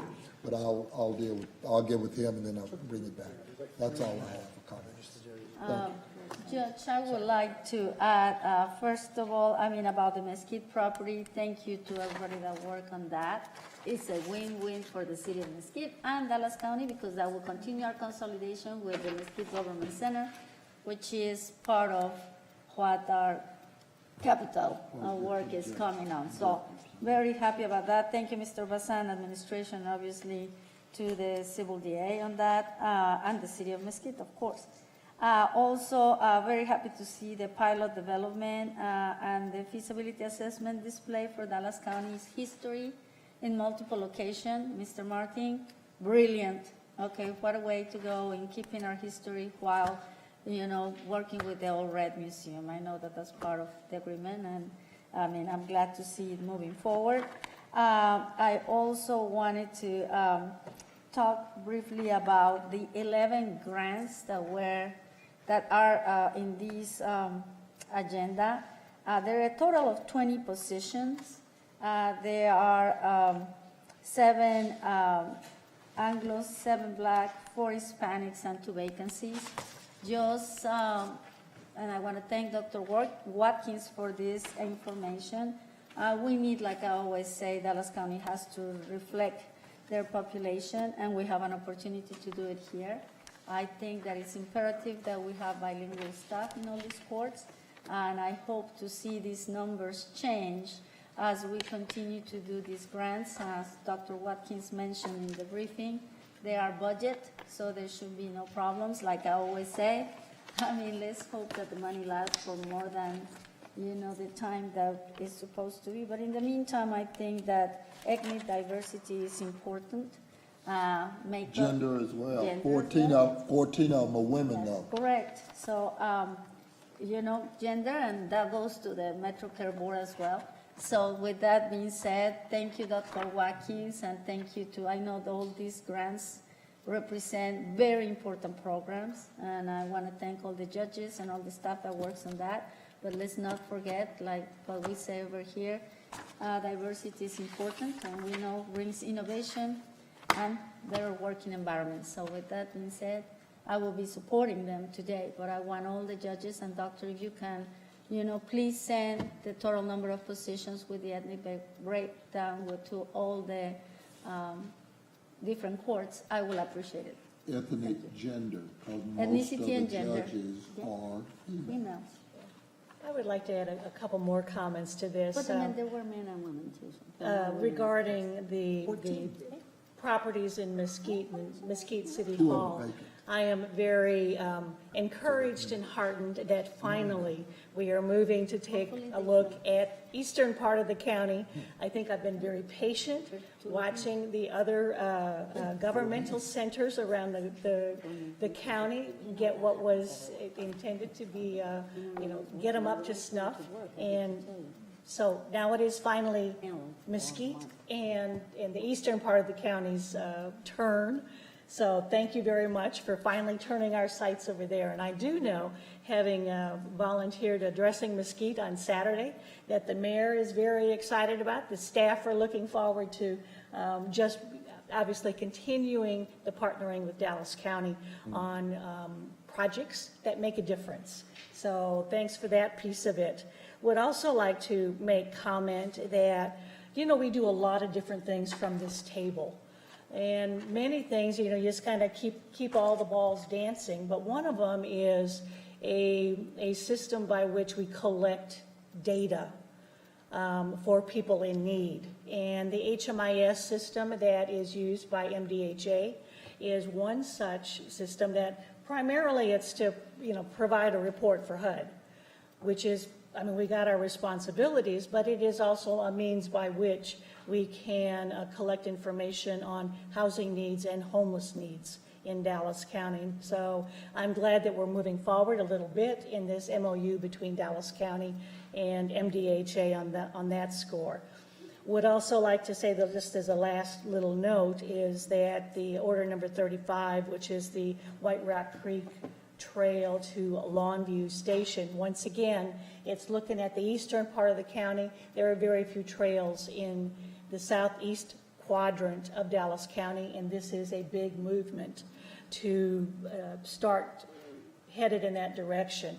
This past week, we also broke ground on what is being termed the loop, which is that it's a connectivity loop around the Dallas County, and breaking ground on that in District 1 in the eastern part of the county is also a sign that we now can use that as a kickoff point for treating the rest of Dallas County as many other parts have received their share of trails and walking opportunities. Well, now it's the eastern part's turn, and I particularly appreciate that, so thank you.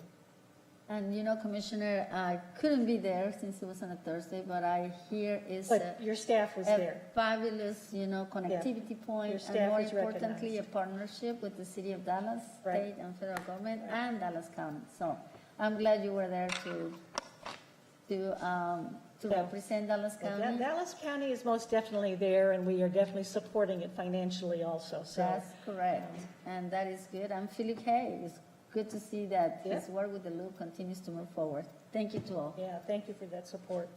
Yeah, and thank you, Dr. Daniel, for all you're doing on that. You're really setting the pace on these trails and exciting coming up on the loop and many other things, so thanks for doing that.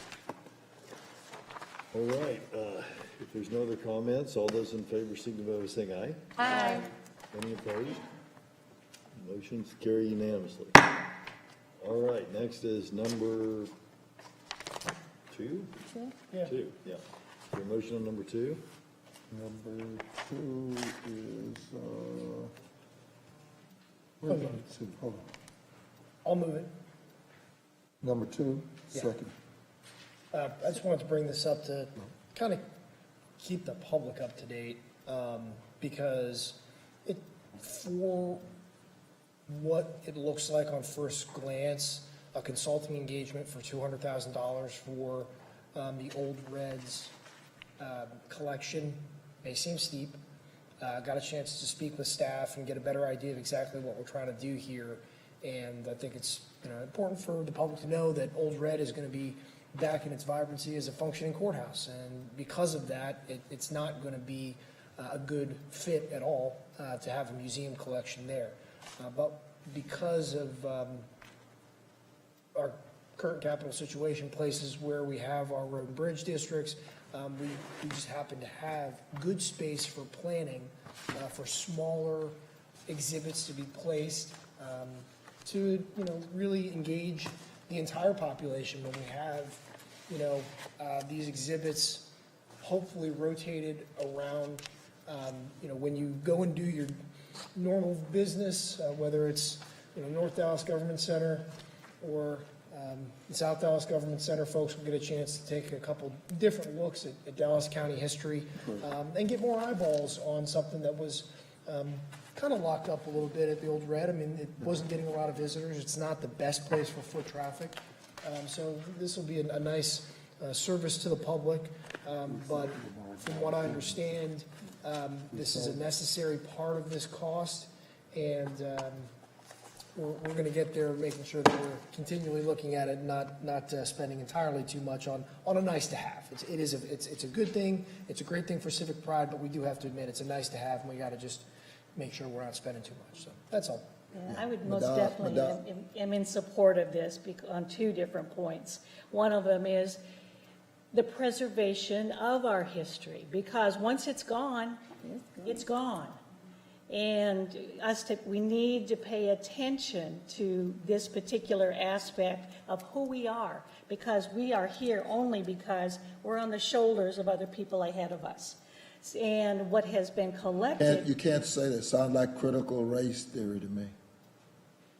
Then what we can look at, though, by looking at what is there at Old Red, is to at least protect that, maintain that, and make it available to, as you've said, the greater population. Would also like you to come visit R&B1, because our lobby area has been outfitted to talk about exactly that, which is people don't understand what county government is.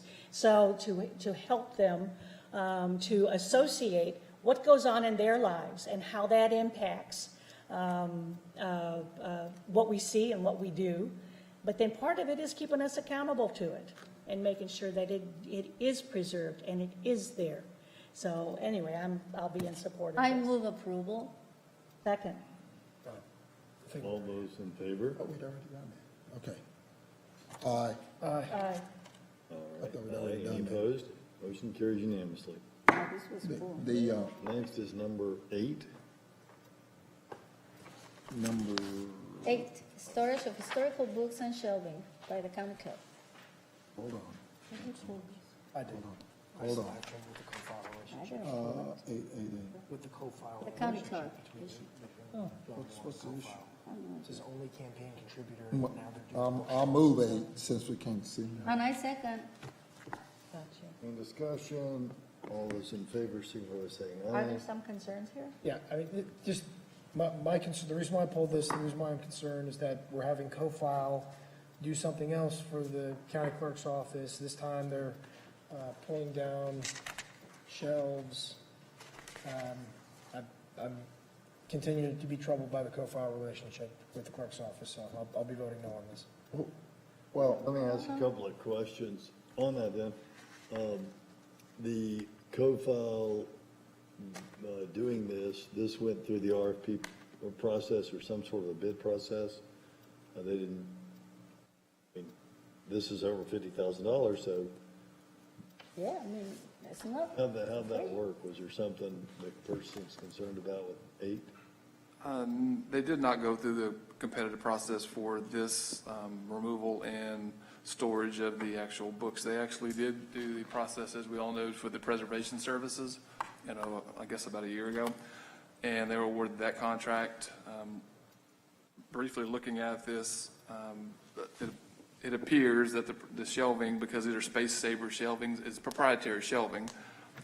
So I would have worded it a little differently if I was bringing it forward for court consideration to say that if it's truly proprietary shelving that needs to be removed and installed by the vendor that installed the shelving, that it would be a sole source exemption by the court, not going through the competitive process, but because somebody would. Is it proprietary shelving? That's what Mr. Warren indicated, it was proprietary shelving when I requested information on Friday evening, so.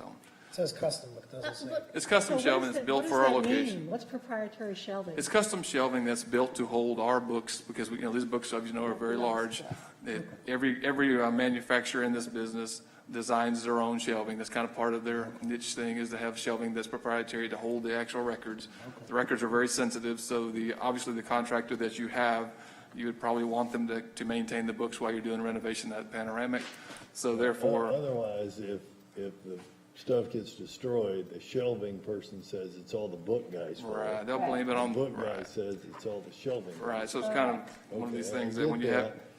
This company in particular, right, Mr. Fresh, has been working already on this issue. It appears that the company is working on the issue. The company is our contractor today, does preservation of all of our books for the county clerk's office.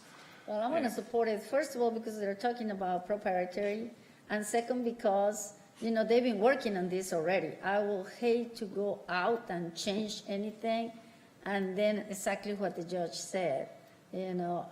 Something happened, and I'm not responsible because you all make me stop and go out for bid again. So. And based on the background, it's estimated to be a 10-week project from the construction. I would bring everyone's attention to the fact that we're looking at $5,000 for monthly storage. $5,000 for monthly storage. That's unusual.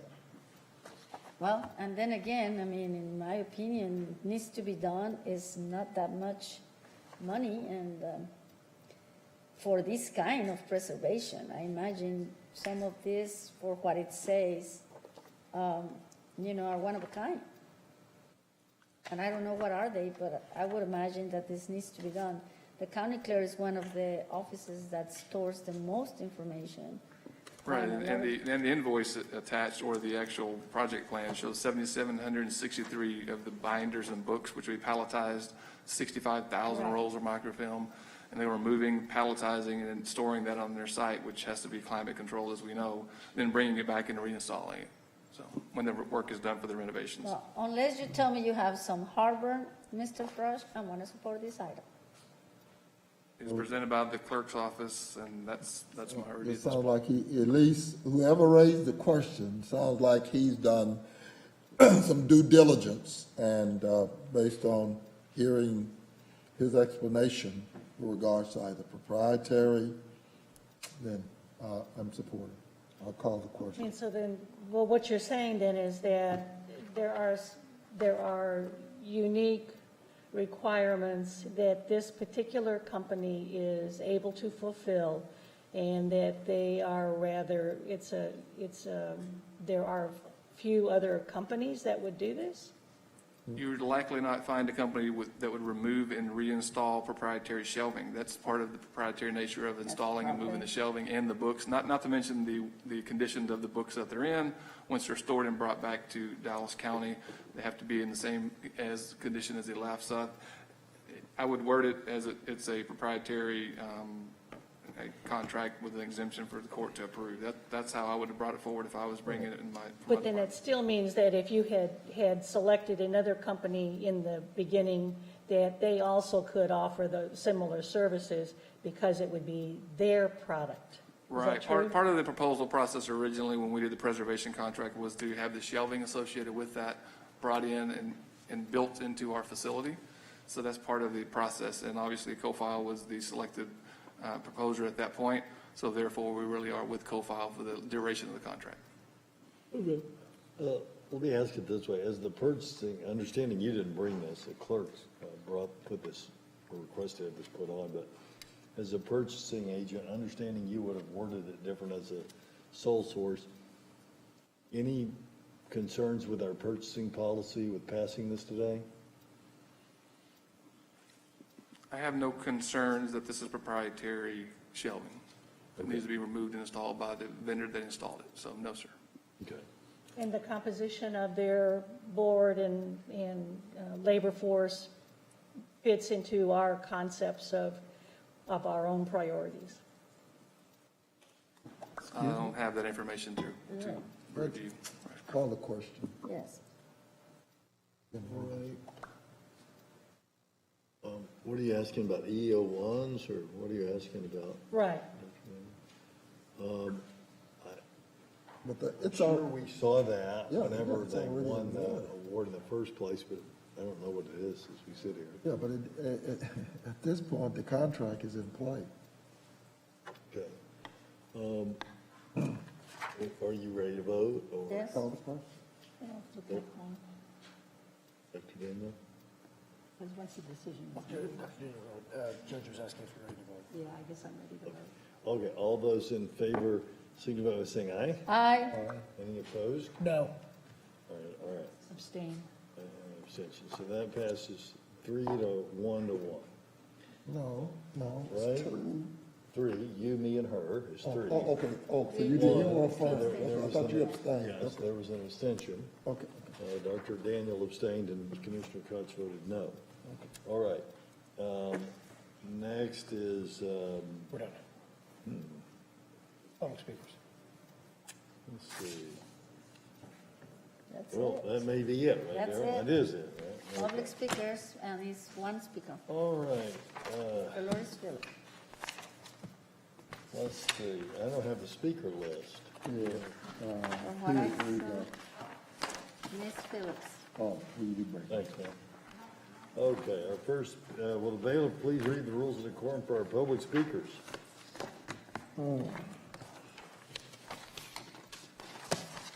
All Commissioner Court attendees are hereby advised that this meeting is conducted in accordance with the provisions of the Dallas County Code, Section 74-71. Visitors and registered speakers are to preserve order and decorum at all times. Personal, profane, or slanderous remarks are not appropriate and will not be allowed at any time during this public meeting. Any and all applause is to be kept brief in observance of time constraints. Disruptive visitors and or registered speakers may be removed and are subject to the penalties provided in the State of Texas Penal Code, Sections 38.13, 42.01, and 42.05. Registered individual speakers are limited to a maximum of 3 minutes, and the maximum discussion on any one topic is limited to 30 minutes. Thank you.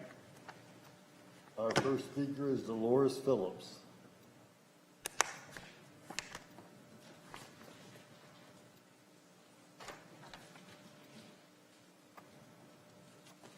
Dolores Phillips, 567 West Dickey Road, Apartment A.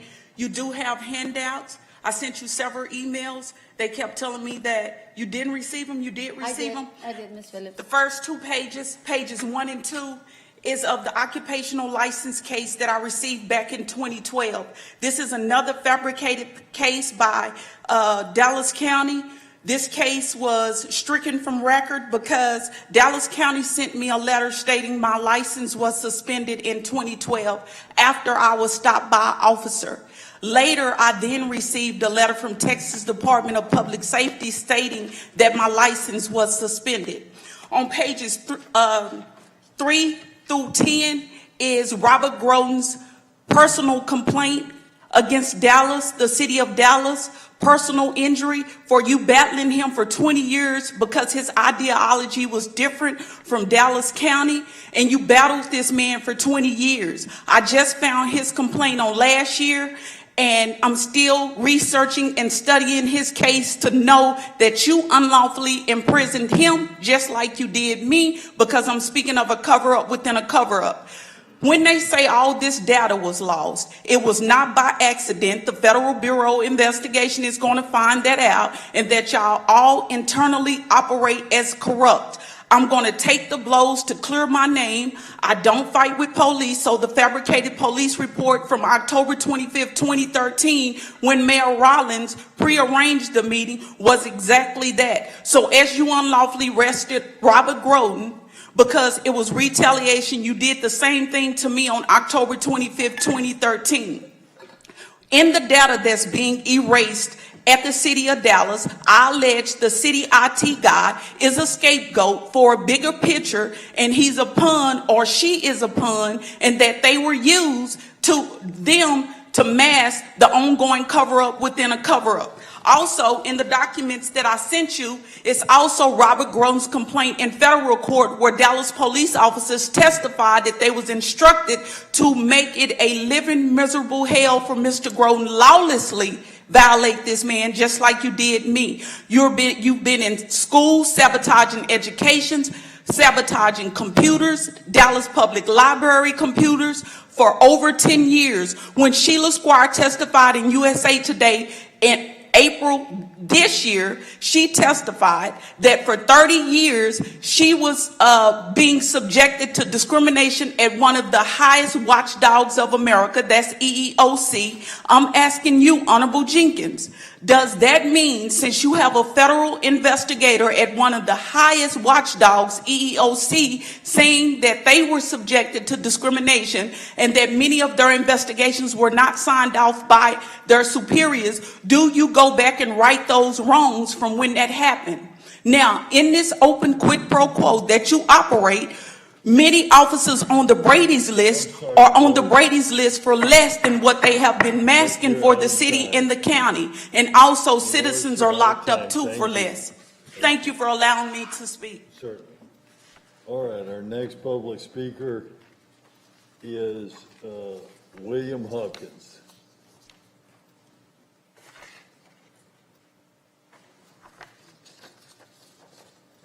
Thank you, Daryl.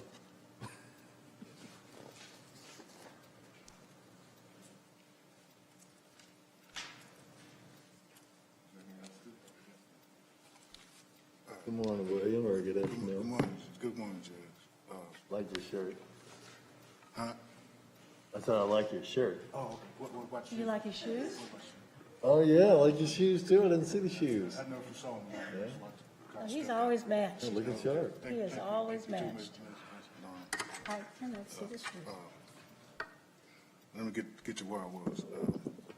What you gonna give it out or what you gonna? Well, wait, go ahead and start it yet. I just mentioned I like his shoes. Start as time back over. Sorry. Yeah? You give me smoke. I appreciate it. Yeah. Boy, this is okay, yeah, you're right. Good seeing you too, man. Judge Jenkins, what you say you gonna give it to him afterwards? Okay. So he gonna give it to you afterwards. Okay. What I have, Judge Jenkins, is a lawsuit. I already gave it to you, but this is the thing. I went to the DISD, and I asked them, when they moved the white kids from Amelia Earhart in the 70s, did they tell y'all why they moved all of the white kids out of the Dallas Housing Authority? What happened? What was the reason that you moved all of the white kids out of Amelia Earhart in the 70s? So they told me it was a desegregation. So I go back and ask them, well, you moved the Hispanics to Little Mexico from the DISD. And was that desegregation, and how much did desegregation pay for the houses for the white people and Hispanics? So they told me they weren't going to answer no more questions, Judge Jenkins, about that. So they voted for me not to speak every week, to speak every 30 days. So I go to the city and ask them about the lawsuit, and they write the people and tell them they didn't have nothing to do with it. You have a letter, Judge Jenkins, where the city say they didn't have nothing to do with the lawsuit with the RSR.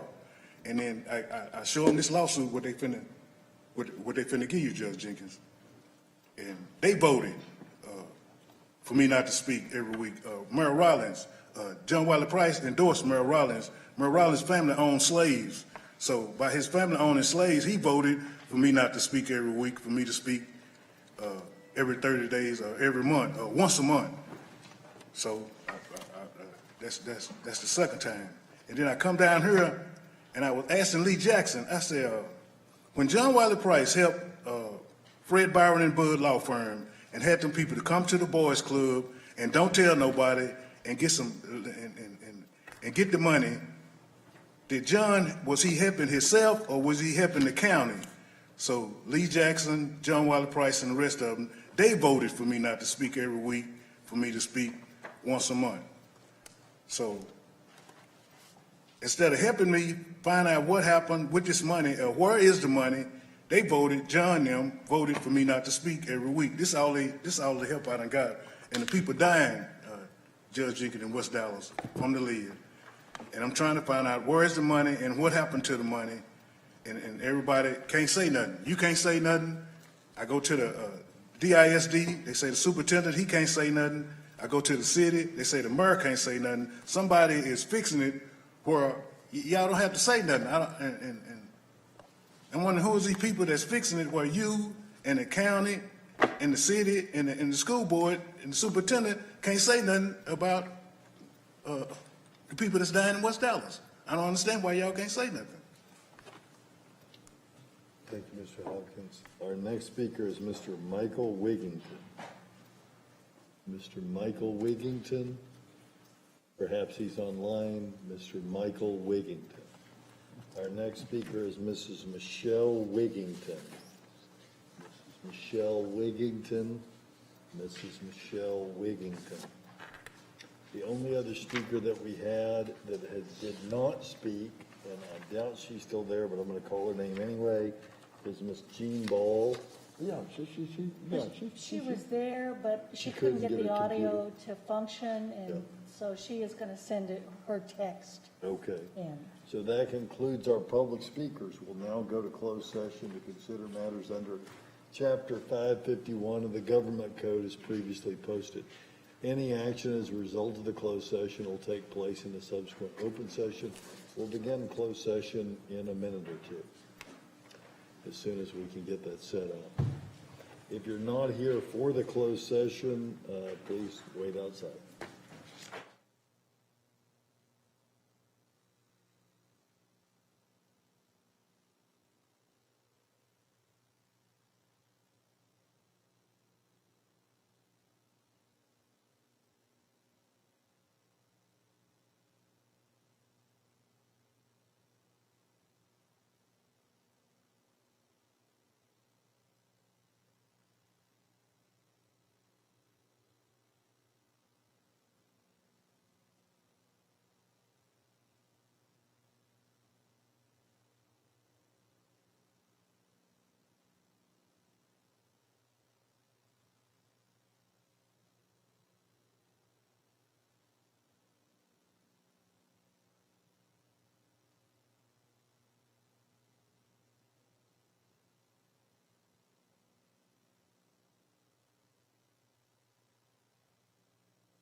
Who were you talking to? Who were you talking to? I said, oh, to him, okay. So I was thinking, I mean, because this shouldn't have been done in this.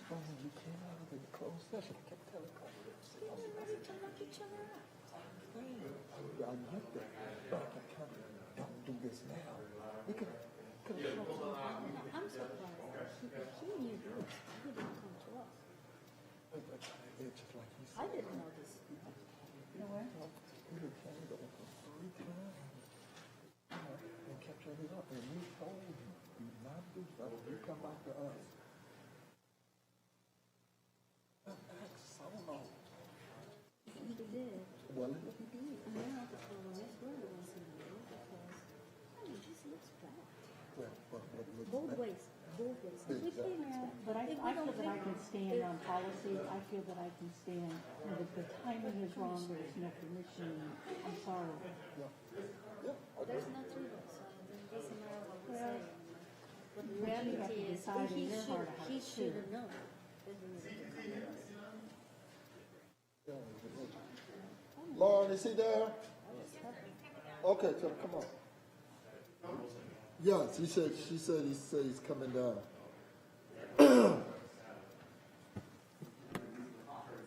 I got the refugee jacket deposition. Have they taken your deposition yet? No, have they taken it? No, they tried to get me ready for tomorrow. If you're going tomorrow? Yeah. I'm going Friday. I'm going next week.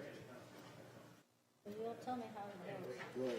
Yeah. So far, Cox, I have done it. Yeah, he was yesterday. Oh, But he only did about 3 hours worth. The judge did 6. you are kidding. 3 hours? Yeah. Oh, on the, All of them. Opiate. But all of us. And they told us ready? all to be ready for 6. yeah, Somebody need to be over there. goodness gracious, are you going to give me something? Do we need him over there? Yeah. Are we good? We're good, yeah. No, you don't need him? No action necessary as per the closed. Court stands adjourned.